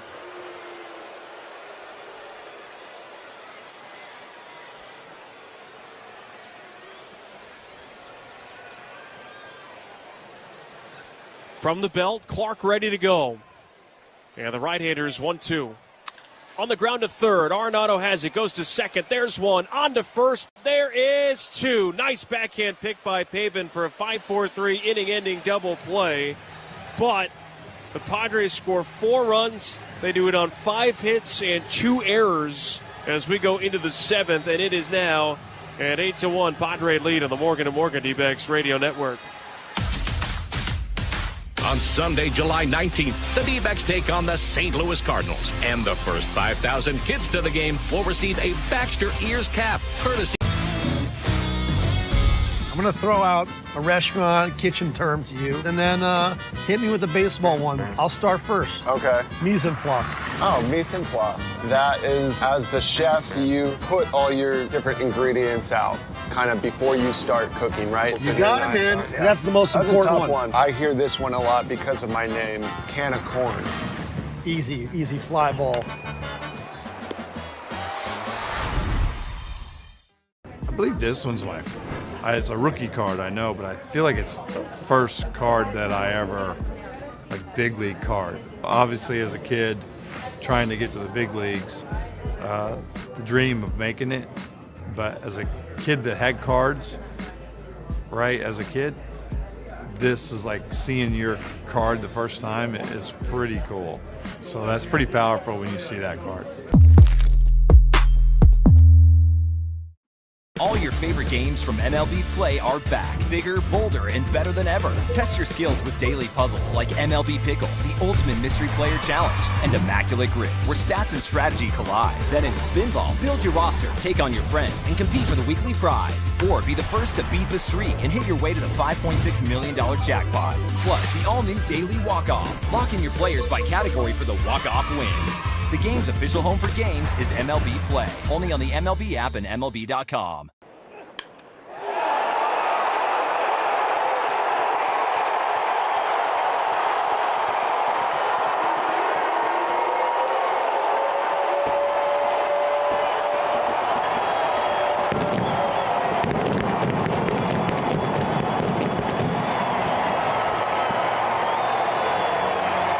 Ford, best play in a new Ford is Sanderson Ford. Marinaccio 1-0 with a 4.1 ERA, 29 appearances, 43 innings pitched, 36 strikeouts. Does give up quite a few base runners. 1.46 whip on the season. I know the D-backs are glad to have King out of the game. He has been tough on the D-backs. Lourdes Gurriel Jr. leads off. First pitch to him is a called strike. I mean, the best part about Marinaccio, despite the fact that he's got a super Italian-American last name, there's the 0-1 now, is swung on. There's a line drive base hit into right field. And Gurriel aboard to start the top of the 7th. It's kind of a bat you need. You got to kind of peck away with base hits. Get a few guys on, then try to hit the long ball. Just going to bring up now Nolan Arenado. I was going to say is the fact that Marinaccio grew up in New Jersey, so you know he went to the Jersey Shore. Oh, yeah. Slicked his hair back.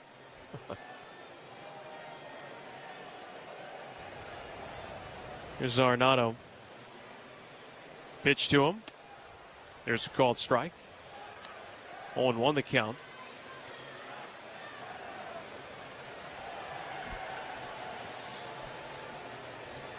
No balls and a strike. D-backs down 7. Here's the 0-1. Yeah, that's a good take. That pitch was down. 1 ball and 1 strike.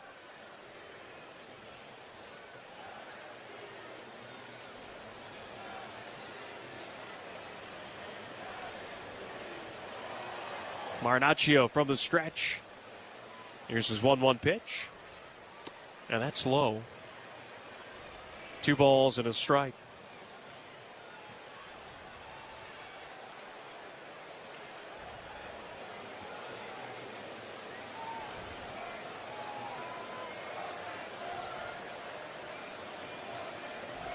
Here's a 2-1.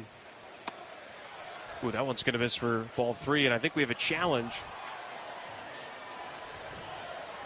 I'll tell you what, he tapped the ball in his helmet, and I think as a courtesy, home plate umpire Willie Traynor asked, "Are you challenging?" Which you don't necessarily have to do. It's a classy move by the umpire, but if it looks like he tapped his helmet, that's a challenge. This is swung on and grounded foul.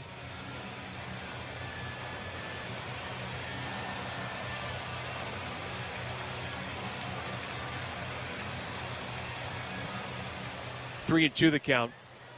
You don't want to hit a ground ball here. I mean, you can see with the kind of stuff that he's throwing up there, you can see how he could generate some ground balls. A lot of movement. 3 balls, 2 strikes. And Marinaccio's 3-2. Swung on and fouled back. I don't know how much you've been paying to current events lately. You know that Taylor Swift and Travis Kelce just got married, right? Yeah, I think I saw something about that. Madison Square Garden. Yeah. Bunch of celebrities invited. Obviously, we didn't get our invitation. Yeah. Probably lost in the mail. Oh. We were out of town, so we might not have gotten it. Yeah. Here's the 3-2. Swung on, hard hit, ground ball. That's a base hit into center field. And the D-backs have opened up the 7th with back-to-back singles. That's a nice at bat. Got a good pitch to hit that time. Stung it hard right up the middle. Well, got a little action going now for the D-backs.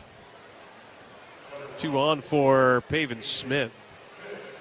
I mean, what do you even get those guys as a wedding gift? Right? Or do you think it's in lieu of gifts when you're that successful as a football player and a multi-platinum Grammy-winning artist?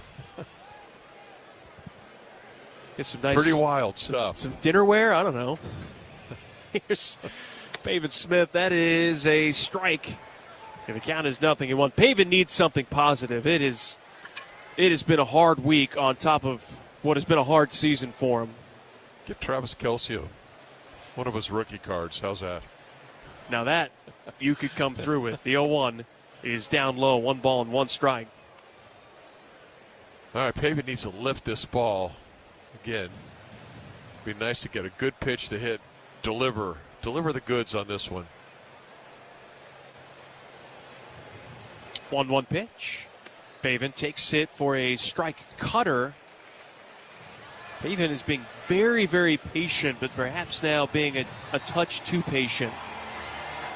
Not really sure what he's looking for. First and second, nobody out. I got the 1-2 pitch. Down and away, 2 balls and 2 strikes.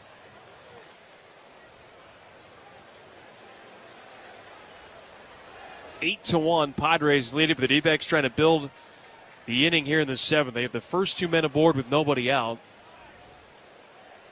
And Marinaccio is 2-2. Pavin just missed inside, and we are going to have a challenge. Pavin was fooled on this pitch. I think it might be a hair inside. And it was. And the Padres are out of challenges.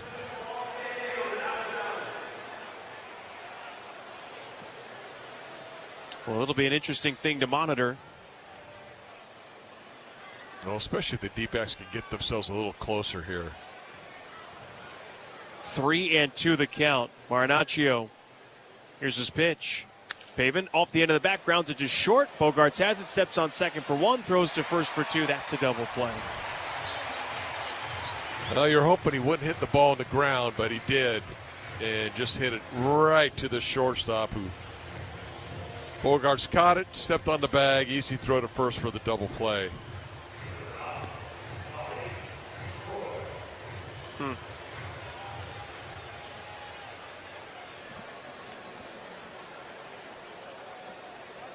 Here's Troy.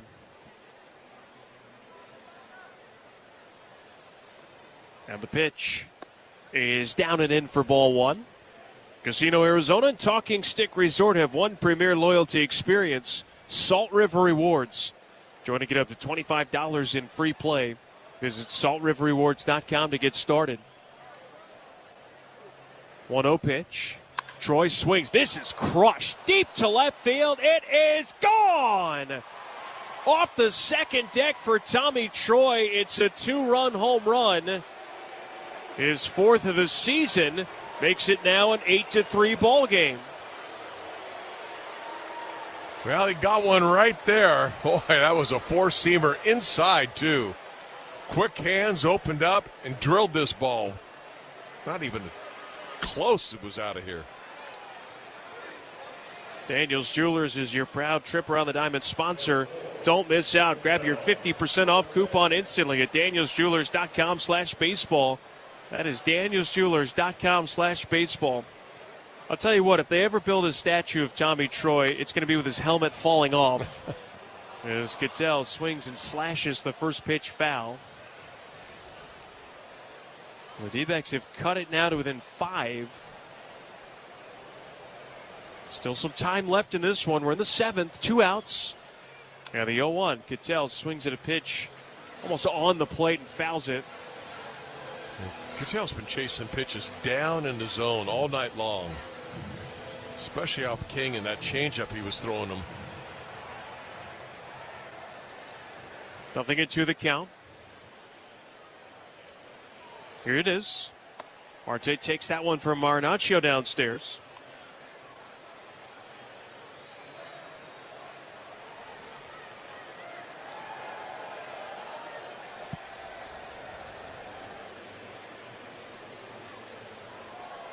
Here's the 1-2.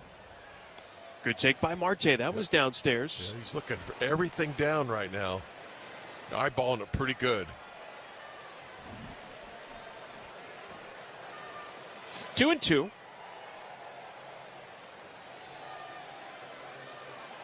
And now the 2-2 pitch. Cattell swings, rips it towards right. That is going to fall foul.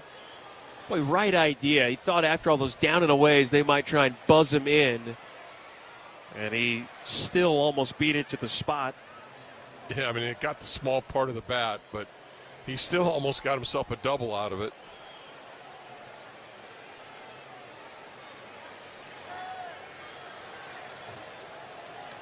Two balls and 2 strikes.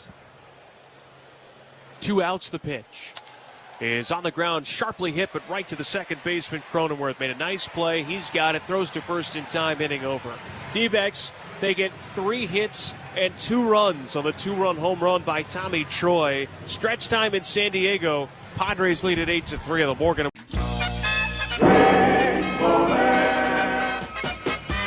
Sidearm delivery and a comebacker. There's the good athleticism. He throws the glove to first for the out.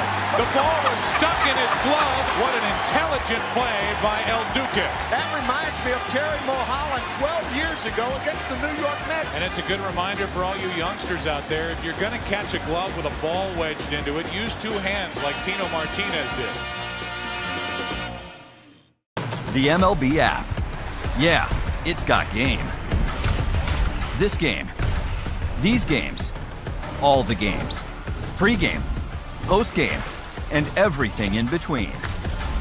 This is baseball your way, with real-time stats, scores, breaking news, and custom content that hits every time. Because you choose the teams and pick the players you want to follow. So when they catch it on the field, you catch it on the app.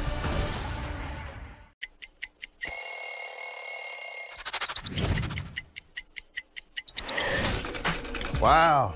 Old school Dbacks jersey. This was our alternate jersey that we wore on Saturdays. I was the first team to wear the new colors. They called it Sedona Red. Don't mess up that color. Every time I wore this jersey, I would wear the high socks, black jersey, black hat.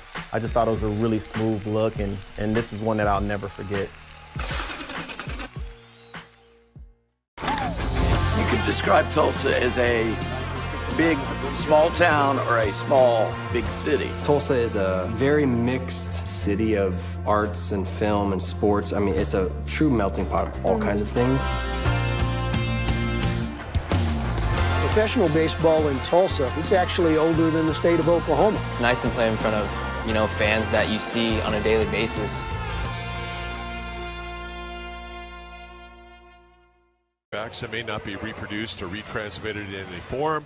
Any accounts and descriptions of this game may not be disseminated without the express written consent of the Arizona Diamondbacks. Seventh inning stretch brought to you by Arizona Complete Health, here for the home team and here for your health. D-backs who brought in right-hander Juan Murillo to pitch the bottom of the seventh. It's now an 8-3 ball game. On the bullpen brought to you by Sanderson Ford. Best play in a new Ford is at Sanderson Ford.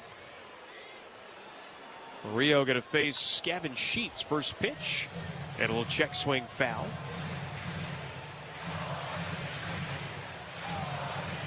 Well, tough night for the Diamondbacks so far. At one point trailed 8-1 until the 2-run home run by Tommy Troy.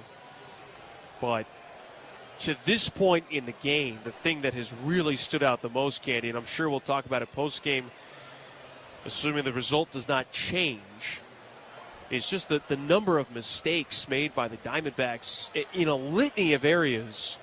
There's the 0-1, big cut and a miss by Sheets.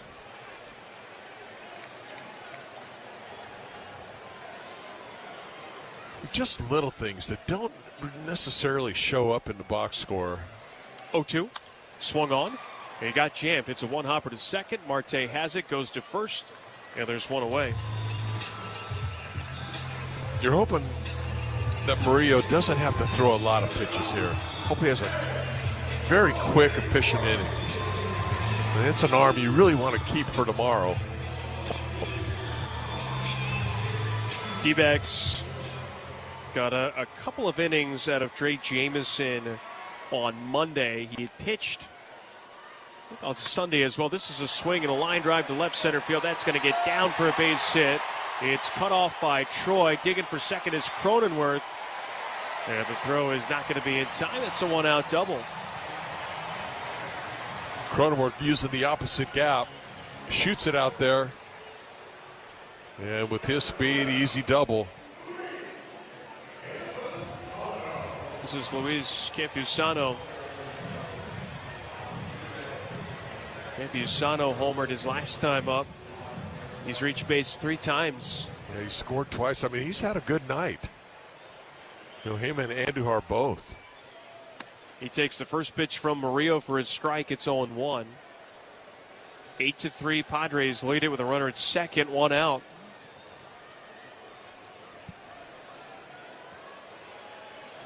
Now the 0-1.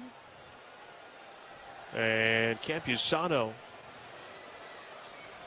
swings, breaks his back, grounds it left side. Vargas charging, has it, and throws to first in time. There's 2 down. To third goes Cronenworth. And with a couple of outs, this is Andujar, who's got a pair of doubles on the card. Nice play by Vargas. He's done a nice job filling in. Torrey wanting to give Perdomo a day. And Vargas has done a decent job out there. Runner at third, 2 outs for Miguel Andujar, as we mentioned. First pitch. Andujar checks his swing, takes a slider down away for ball 1. It's not like the Diamondbacks have done a bad job with runners in scoring position. They're 2 for 7 so far tonight. They've only left 4 men on base. The Padres are 4 for 10 with runners in scoring position. Swung on, broke it back, ground ball towards third. That is a foul ball. And the number of times that the Padres have been able to get not one guy but 2 guys in scoring position prior to one of those hits, that is where it has really hurt tonight. It started with the double steal back in the third inning. And then in the fifth inning, runners at first and second, the balk that was issued by Jose Cabrera before the 2-run single by Bogaerts with the infield drawn in. All those little things, especially when the game was close. Padres are trying to make it 5 consecutive innings with a run scored. They have a runner at third, 2 outs. And the 1-1 is grounded towards third. It's past Arenado, fair ball. And that's going to roll into the corner. And it's 3 of a kind for Andujar. His third double of the game. And it's now 9-3 San Diego. Hit this ball hard, but he got it right in the right place, too, right over the bag. With force, Arenado couldn't get to it. And again, he's been swinging the bat, hot bat in this game.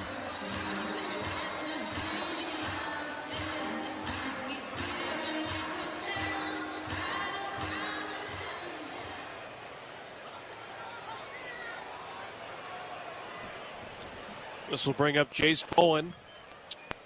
First pitch, Bowen. He takes off the plate.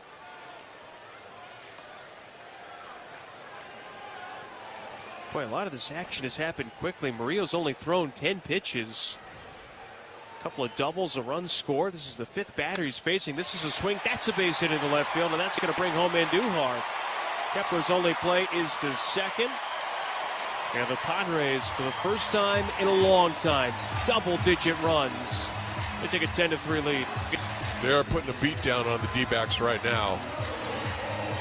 Murillo with the slider down. Boy, he waited back on that ball nicely and just stroked it to left field for a base hit, RBI.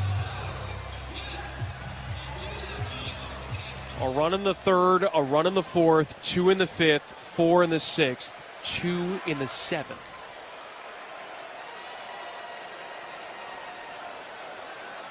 And for Jace Bowen, his first big league RBI, they're going to keep the baseball for him.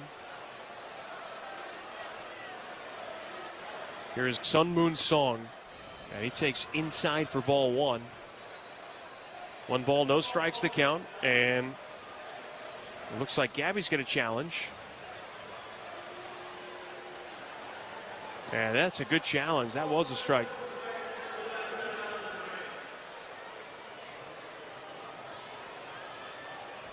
Trying to help his pitcher out, and he does.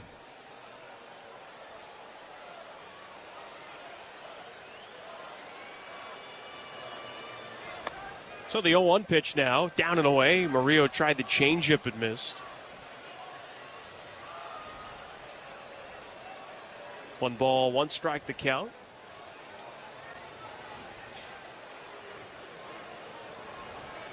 (10-3) San Diego. Here's the 1-1. Swung on weakly, grounded towards second. Marte's got it. Quickly goes to first in time. The inning is over, but damage done by the Padres. They scored 2 runs on 3 hits and strand 1. And that'll send us now into the 8th inning. It's 10-3 San Diego on the Morgan & Morgan Dbacks Radio Network. Kids Free Weekend is back. When the St. Louis Cardinals visit Chase Field starting on July 17th, kids get in free. Here we are, Arlington, Texas. This is the Graham Slam Burger. So 2 patties, brisket, caramelized onion, American cheese, ranch aioli, or ranch mayo, if you will. Oh yeah, we're in Texas. Yeah. It's something that you definitely want to take a picture of and just put on the gram. I took a bite of it, but it still looks dope. It's a burger that looks great, but also delicious.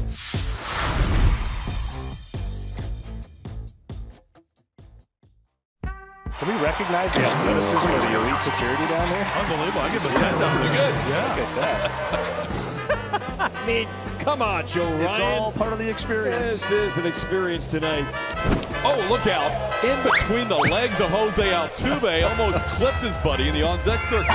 Hey, that'll wake you up. And Fortes is able to hang on to the foul tip. Fortes getting a little help from the love handle there.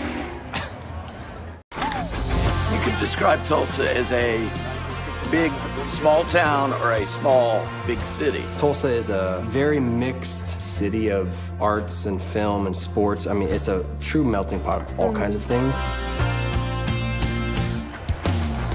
professional baseball in Tulsa. It's actually older than the state of Oklahoma. It's nice to play in front of, fans that you see on a daily basis.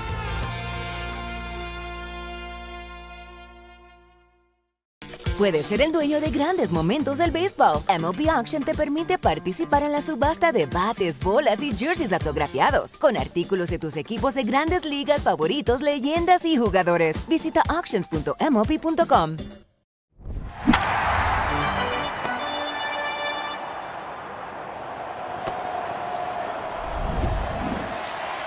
Be presented by Progressive. Subject to national exclusivities.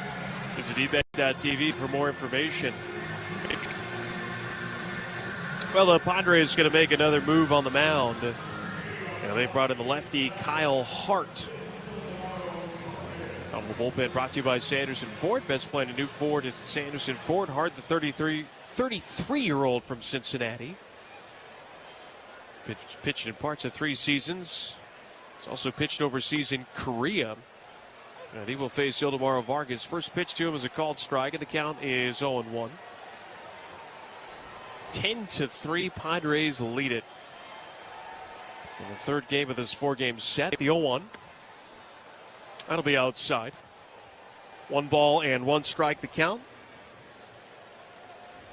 Dbacks have Vargas, Carroll, and Moreno. They're chasing 7 at the moment. As the 1-1. Vargas swings, grounds it foul.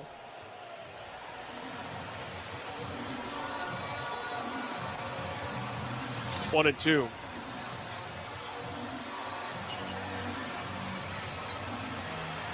And now the Diamondbacks with some more action up in their bullpen. Looks like Ryan Thompson going to get the bottom of the 8th inning.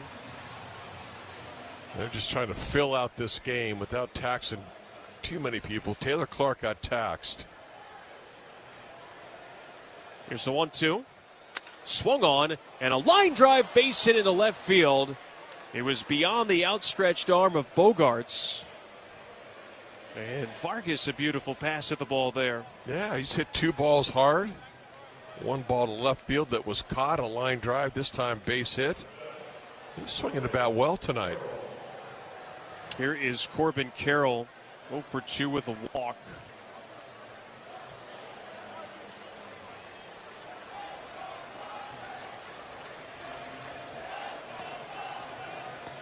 That walk came his last time up. And now the pitch by Hart. That is down the middle for a strike, and the count is 0-1.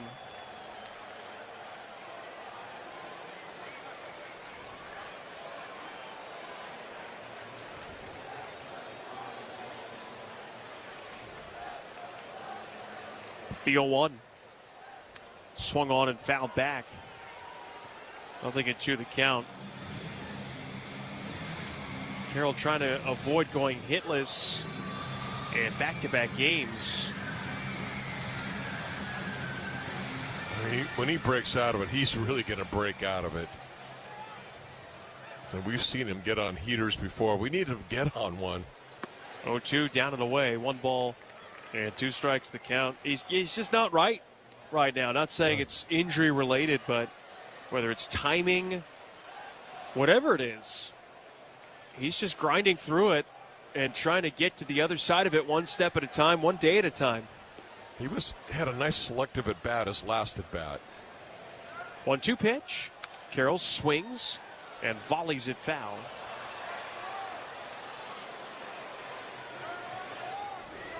Hasn't had a multi-hit game since the 26th of June, the series opener against Tampa. He had that triple to set the franchise record.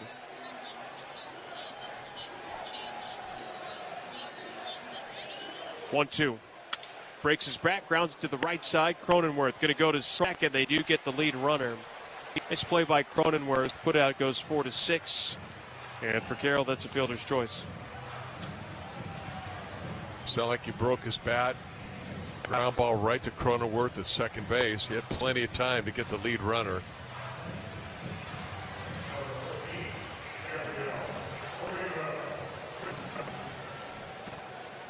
It's going to bring up Gabby Moreno.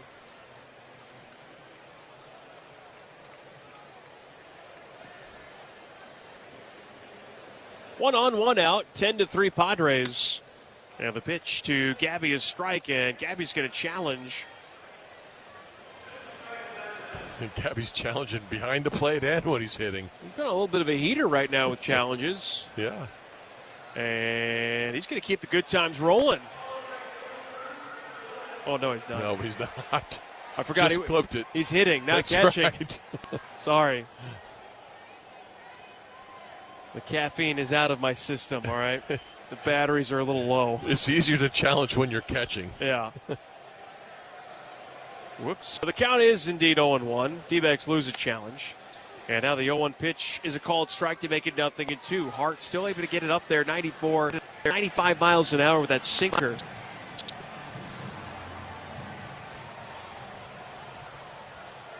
One on and one out. Very small lead over at first for Carroll.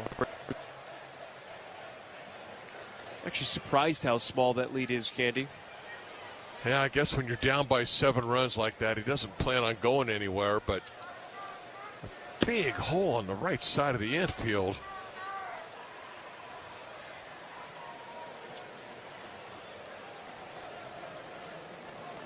The 0-2. Gabby takes it in the dirt.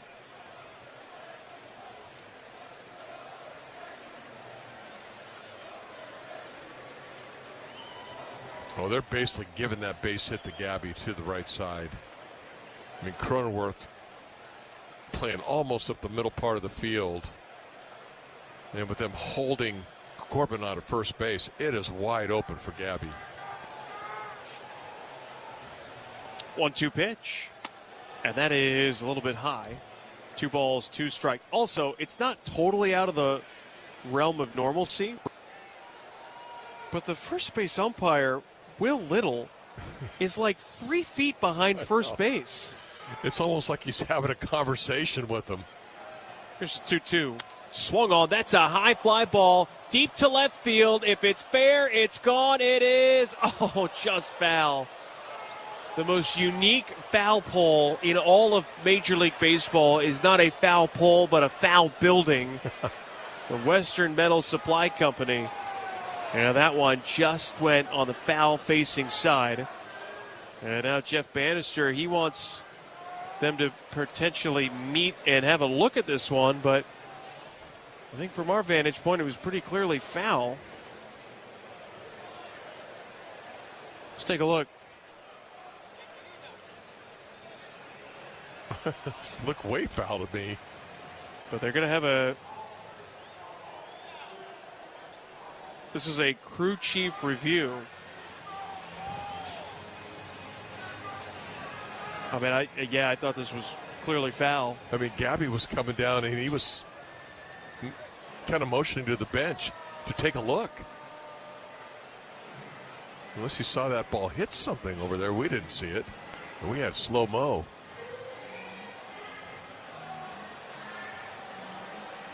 Unless he's saying it hit the metal gate.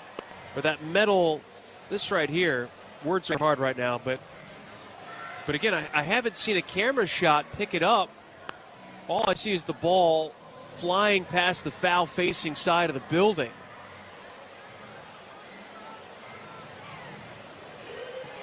ESPN, help us out here. Come on. They don't have the camera all I the way up there. support you during college football. I watch. Look at the guy up there. Said it was a home run. The Well, guy up in a... Well, what further evidence do you need? Guy's got a backwards hat and a beard. I mean, that's about as official as it gets. He's saying where it hit. He's pointing to it. Well, we haven't seen a camera angle yet. Oh, he's saying he'd actually hit the corner crevice and ricocheted. Wow. Yeah. This would be an insane overturn. Oh, my goodness. Okay. This might, hang on. We might have something. Oh, they're going to stick with a foul ball. There's just nothing definitive that we were able to see.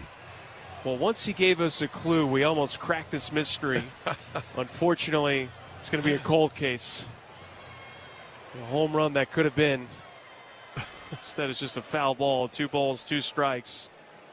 D-backs still down 10-3. We're in the 8th. 2-2 the count after that long wait. Kyle Hart ready, and he throws. And Gabby just fouled it to stay alive.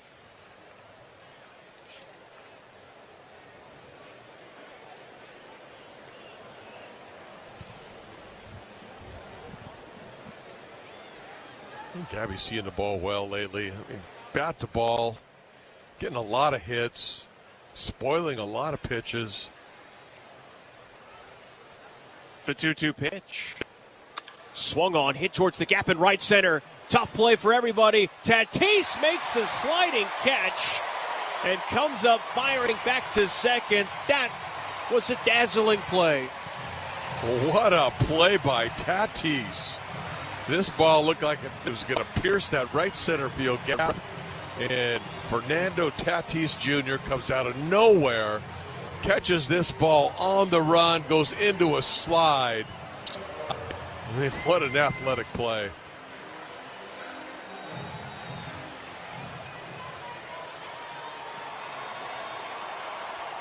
Boy, it's just been that kind of night for the Diamondbacks. Here's Kepler, left on left. And the pitch to him is inside for ball one. 2 outs, a runner at first. Top of the 8th inning. Hart is ready. Is 1-0. Kepler. Swung on. That's a beautiful swing. And a line drive base hit all the way to the wall in right center. Rounding third is Carroll. He'll score easily. And Max Kepler with an RBI 2-out double. That's going to make it 10-4. Well stung, too. 107 miles an hour off the bat. Hard hit line shot that nobody could get to. Both those outfielders, Tatis Jr. and Merrill, those guys are quick, and they couldn't get to it. A D-back double brought to you by Uber Eats. It's just good to see him be able to pull that off left on left. And again, you mentioned the exit velocities. We've just been really enjoying how hard Kepler has been hitting the ball, even if the average hasn't quite matched some of the batted ball results. And now here is Lourdes with a runner in scoring position. The pitch to him, swung on and pulled foul. It's a great observation you make about Lourdes. He's just looking for a pitch to hit. He's not looking to necessarily work the counts because, I mean, my goodness, it feels like he is swinging like 75% of the time. He does. He knows he's locked in right now. Here's the 0-1. Swung on, and a pop-up out of play. We'll make it 0-2.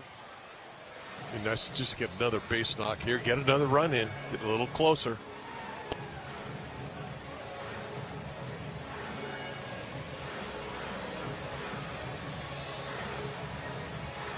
No balls and 2 strikes the count.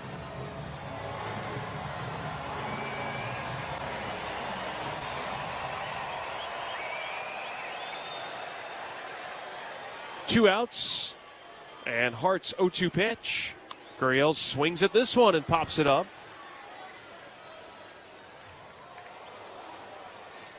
A little bit off the plate in. Splitter. And you still got a piece of it. Spoiled it.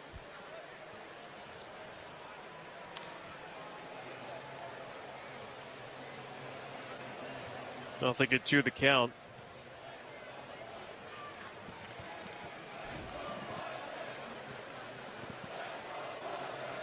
The 0-2 from Hart. Swung on, weak ground ball right side. And there's Cronenworth. He's got it, throws to first in time. That'll do it for the D-backs. In the top of the 8th inning, D-backs get a run on 2 hits, and they strand 1. And we now go into the bottom of the 8th inning. It's the Padres 10 and the D-backs 4 on the Morgan & Morgan D-backs radio network. Someone had a birthday. Yep, 50. Can't believe it. 50 years of... Puedes ser el dueño de grandes momentos del béisbol. MLB Auction te permite participar en la subasta de bates, bolas y jerseys autografiados, con artículos de tus equipos de grandes ligas favoritos, leyendas y jugadores. Visita auctions.mlb.com. Pop quiz. How do you go from Captain Clutch to the Iron Horse through a milestone and a marathon? The answer is on Hall of Fame Connections.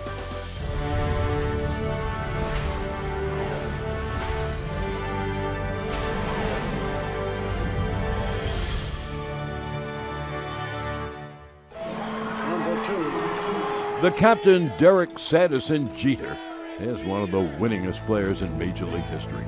He was wearing these very batting gloves when he notched one of those most memorable hits, the 3,000th of his career. Are we supposed to spit in them like they do the batting gloves? No spitting. This is a non-spitting museum. 3,000! History with an exclamation point! He's just the second player in history whose 3,000th hit was a home run. The first was a former teammate from the Yankees' 1996 World Series championship team. But before he began his Cooperstown-bound career, Boggs would cross paths with another future Hall of Famer. September 6, 1995, the Iron Man played his 2,000th 131st consecutive game, surpassing the unbreakable record of the Iron Horse. Now that's how you pass the torch. Catch every episode of Hall of Fame Connections on MLB.tv and discover your own connections to the game at baseballhall.org.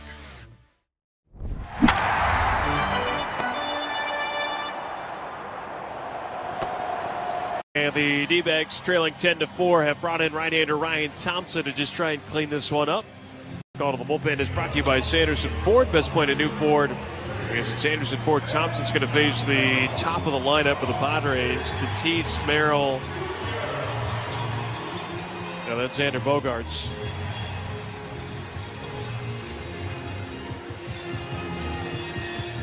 Big night at the plate for Tatis. 2 hits, 2 runs, and an RBI. He is 2 for 3. First pitch, and Thompson whips a sinker in there for his strike. Well, again, just like Maria when he was pitching last inning, just hoping that Thompson doesn't get extended.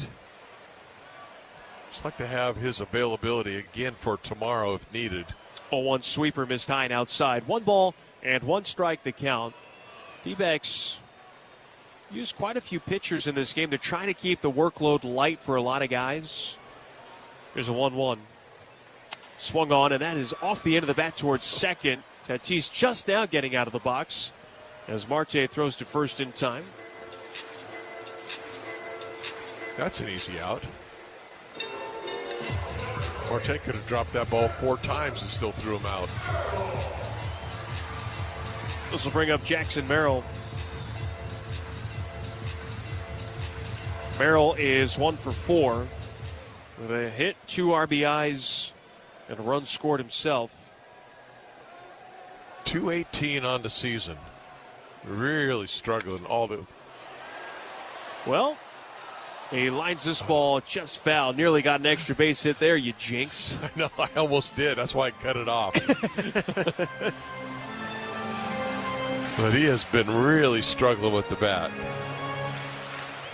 Nothing had won the count.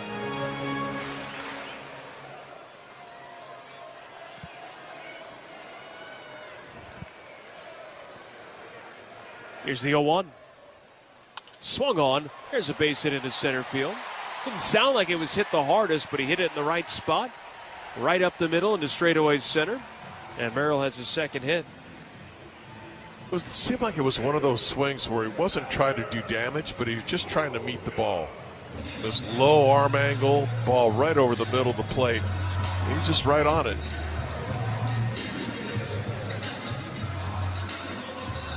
One out single is going to bring up Xander Bogaerts.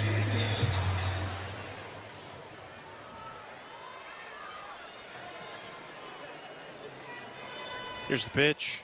Bogaerts swings, grounds it left side. Arenado has it, goes to second. There's 1. And that's the only out that the Diamondbacks are going to be able to get. Marte kind of fell off the bag towards the left field side. I wondered if any spikes from Cronenworth had kind of gotten in him, but I don't think that was the case. I think he just kind of knew they were not going to be able to turn a double play ball. Look at the replay here, and yeah, nothing doing there at all between he and Merrill. Yeah, no, he had to go to the outside of the bag to really field that ball. Not one of Nolan's better throws. Here's Gavin Sheets, first pitch down and away for ball 1. So the fielder's choice goes 5-4. There's 2 outs and a runner at first base. Sheets is 0 for 4. The pitch swung on, and sawed him off. He fouled it away left side. 1 ball, 1 strike the count.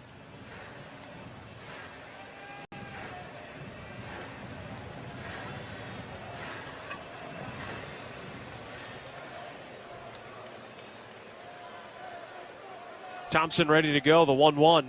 And Sheets, check swing. Ooh, didn't go.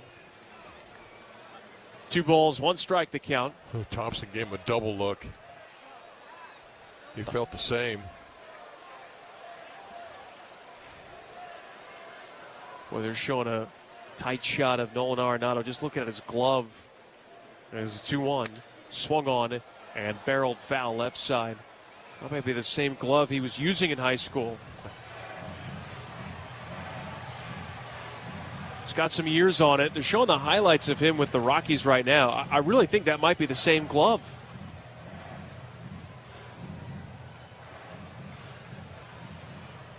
Sure looks like it. They're making that point. Old worn piece of leather. And if that glove could talk the stories it could tell. It'll make a good head cover someday. 2-2 is popped up foul.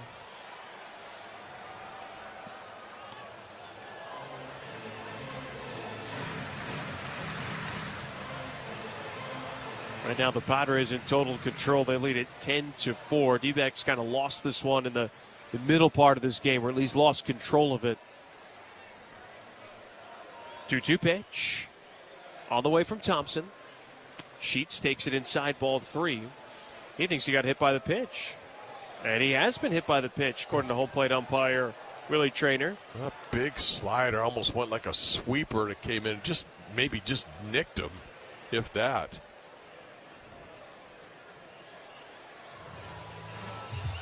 So I don't think there's a challenge coming from the Diamondbacks. So that's unfortunate. They'll set up first and second. And you know what, Candy? This is also one of those nights, and it's been so rare this year. These guys deserve a lot of credit, especially when we kind of talk about first half performances of the season. But a pretty rare off night for the bullpen for the D-backs. Yeah, it's hasn't been a real good one for him in this game.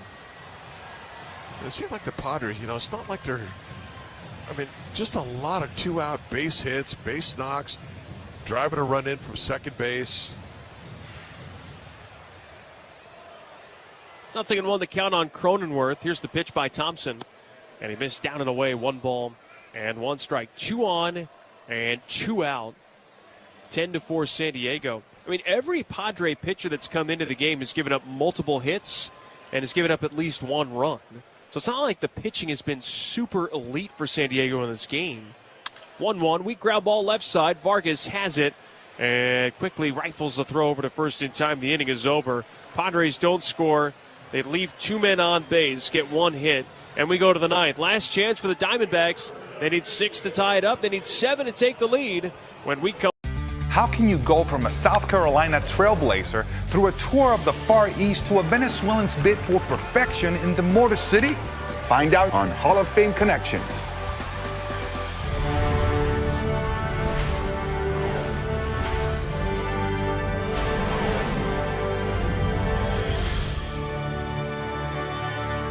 Following in the footsteps of those legends named Robinson meant that Dobie didn't always get the attention or the credit that he deserved. Baseball can be a little bit different, and things aren't always perfect, right? Biz, born James Raleigh Mackey, was a member of the 1923 Hilldale Club that won the first ever Eastern Colored League championship. This was reality Yeah. for these players, and speaks of the segregation, a very somber time. In 1927, Biz Mackey took part in a 48-game tour of Japan. The 1927 tour was initiated by Japanese-American baseball pioneer Kenichi Zenemura. Years later, during World War II, Zenemura was forced to sell all his belongings and relocate to the Gila River incarceration camp. They're being denied their freedom, but baseball provides hope, and it gives them an expression of what it is to be an American. You realize the gravity of the situation, and baseball is that which transcends all of it. So in 2006, the Tucson Sidewinders, a AAA team for the Arizona Diamondbacks, commemorated that high school game that had been played at Zenimora Field. And then later that season, the Sidewinders win the championship of the league by beating the Toledo Mud Hens. And on that team was Ryan Rayburn. He watched his Detroit teammate, Armando Galarraga, toss his famous imperfect game. Another reminder that baseball will always bring people together. Catch every episode of Hall of Fame Connections on MLB.tv and discover your own Connections app. Last chance for the Diamondbacks in the top of the ninth, but before we get going, we pause 10 seconds for station identification on the Morgan & Morgan Diamondbacks Radio Network. KMBP FM Phoenix. Arizona Sports, the local sports leader. On the Arizona Sports app and on 98.7. Right now, 10-4, Padres lead it, and Nolan Arenado will lead off. Kyle Hart looking for his second inning of work.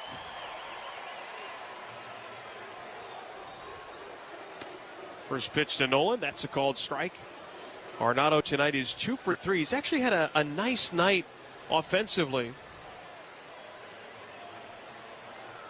Got himself a couple knocks. Here's the 0-1. Swing and a miss.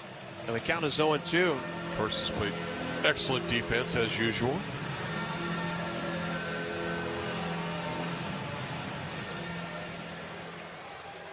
No balls, 2 strikes the count. And Hart ready. Here's the pitch. Arenado grounds it up the middle. Backhanded by Cronenworth. Long throw on the run, and Sheets can't make the backhand pick. And that's going to be a base hit for Arenado, his 3rd hit of the night. It looked like that ball went into the camera well area, too. So it'll be a single and then an E4 on Cronenworth because the ball went into the camera well. One of those tough hops. Yeah, Sheets tried to help him out. Couldn't do it in between hop. Looked like the ball bounced sideways when it bounced.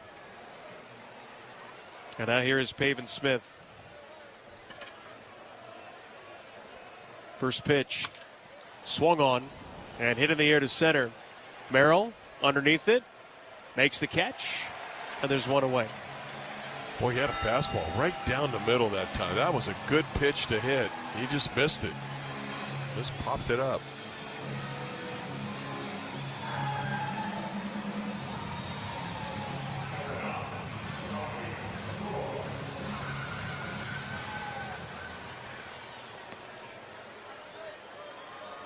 This is Tommy Troy. Homered his last time up. Hit a just a nuke. And he takes the first one from Hart outside for ball 1. 1 ball and no strikes to count. Padres lead by 6 here in the top of the 9th inning. Runner at second, 1 out. Chance to get his 10th RBI. Swings, hits it right side, but foul. Evens the count at a ball and a strike.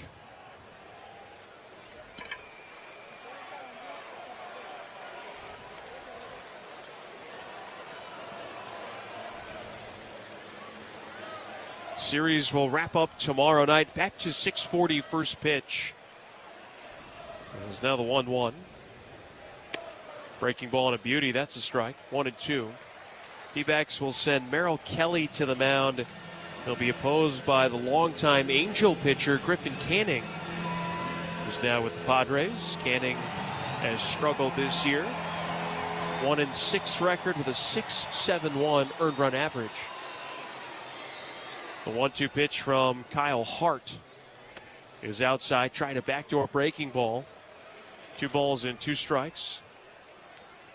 Well, I think when we came into San Diego, we were hoping for a 3-1 series victory, but we would have taken 2-2. So that might be the case if the win tomorrow. 2-2 is a tough short hop backhand pick at third made by Song. Throws to first in time. Wow, what a great play. Not an easy play either. And an in-between hop.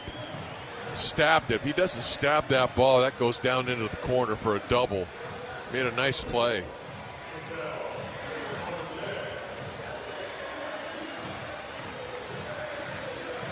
That's an incredible play over there at third. Here's Ketel Marte. Last chance for the D-backs. 2 outs, top of the 9th. And the first pitch. Marte takes a breaking ball for his strike. Had the happy feet on that pitch. Normally he doesn't take a pitch against a left-handed pitcher. Here's the 0-1. Hart fires. And Marte takes it away. 1-1.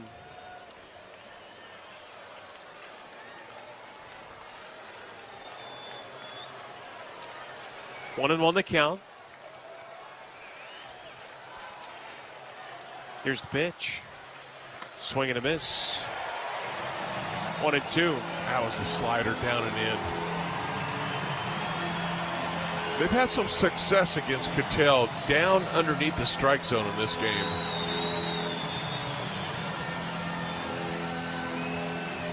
One ball, 2 strikes, 2 outs, top of the 9th inning. Padres by 6. And the 1-2 in the dirt. 2 balls and 2 strikes.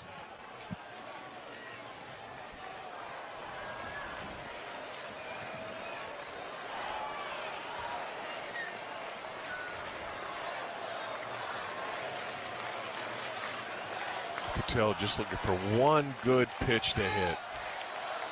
The 2-2. Takes that one off the mark for ball 3, 3-2.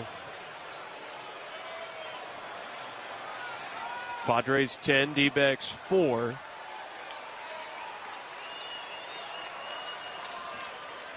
And now Hart set.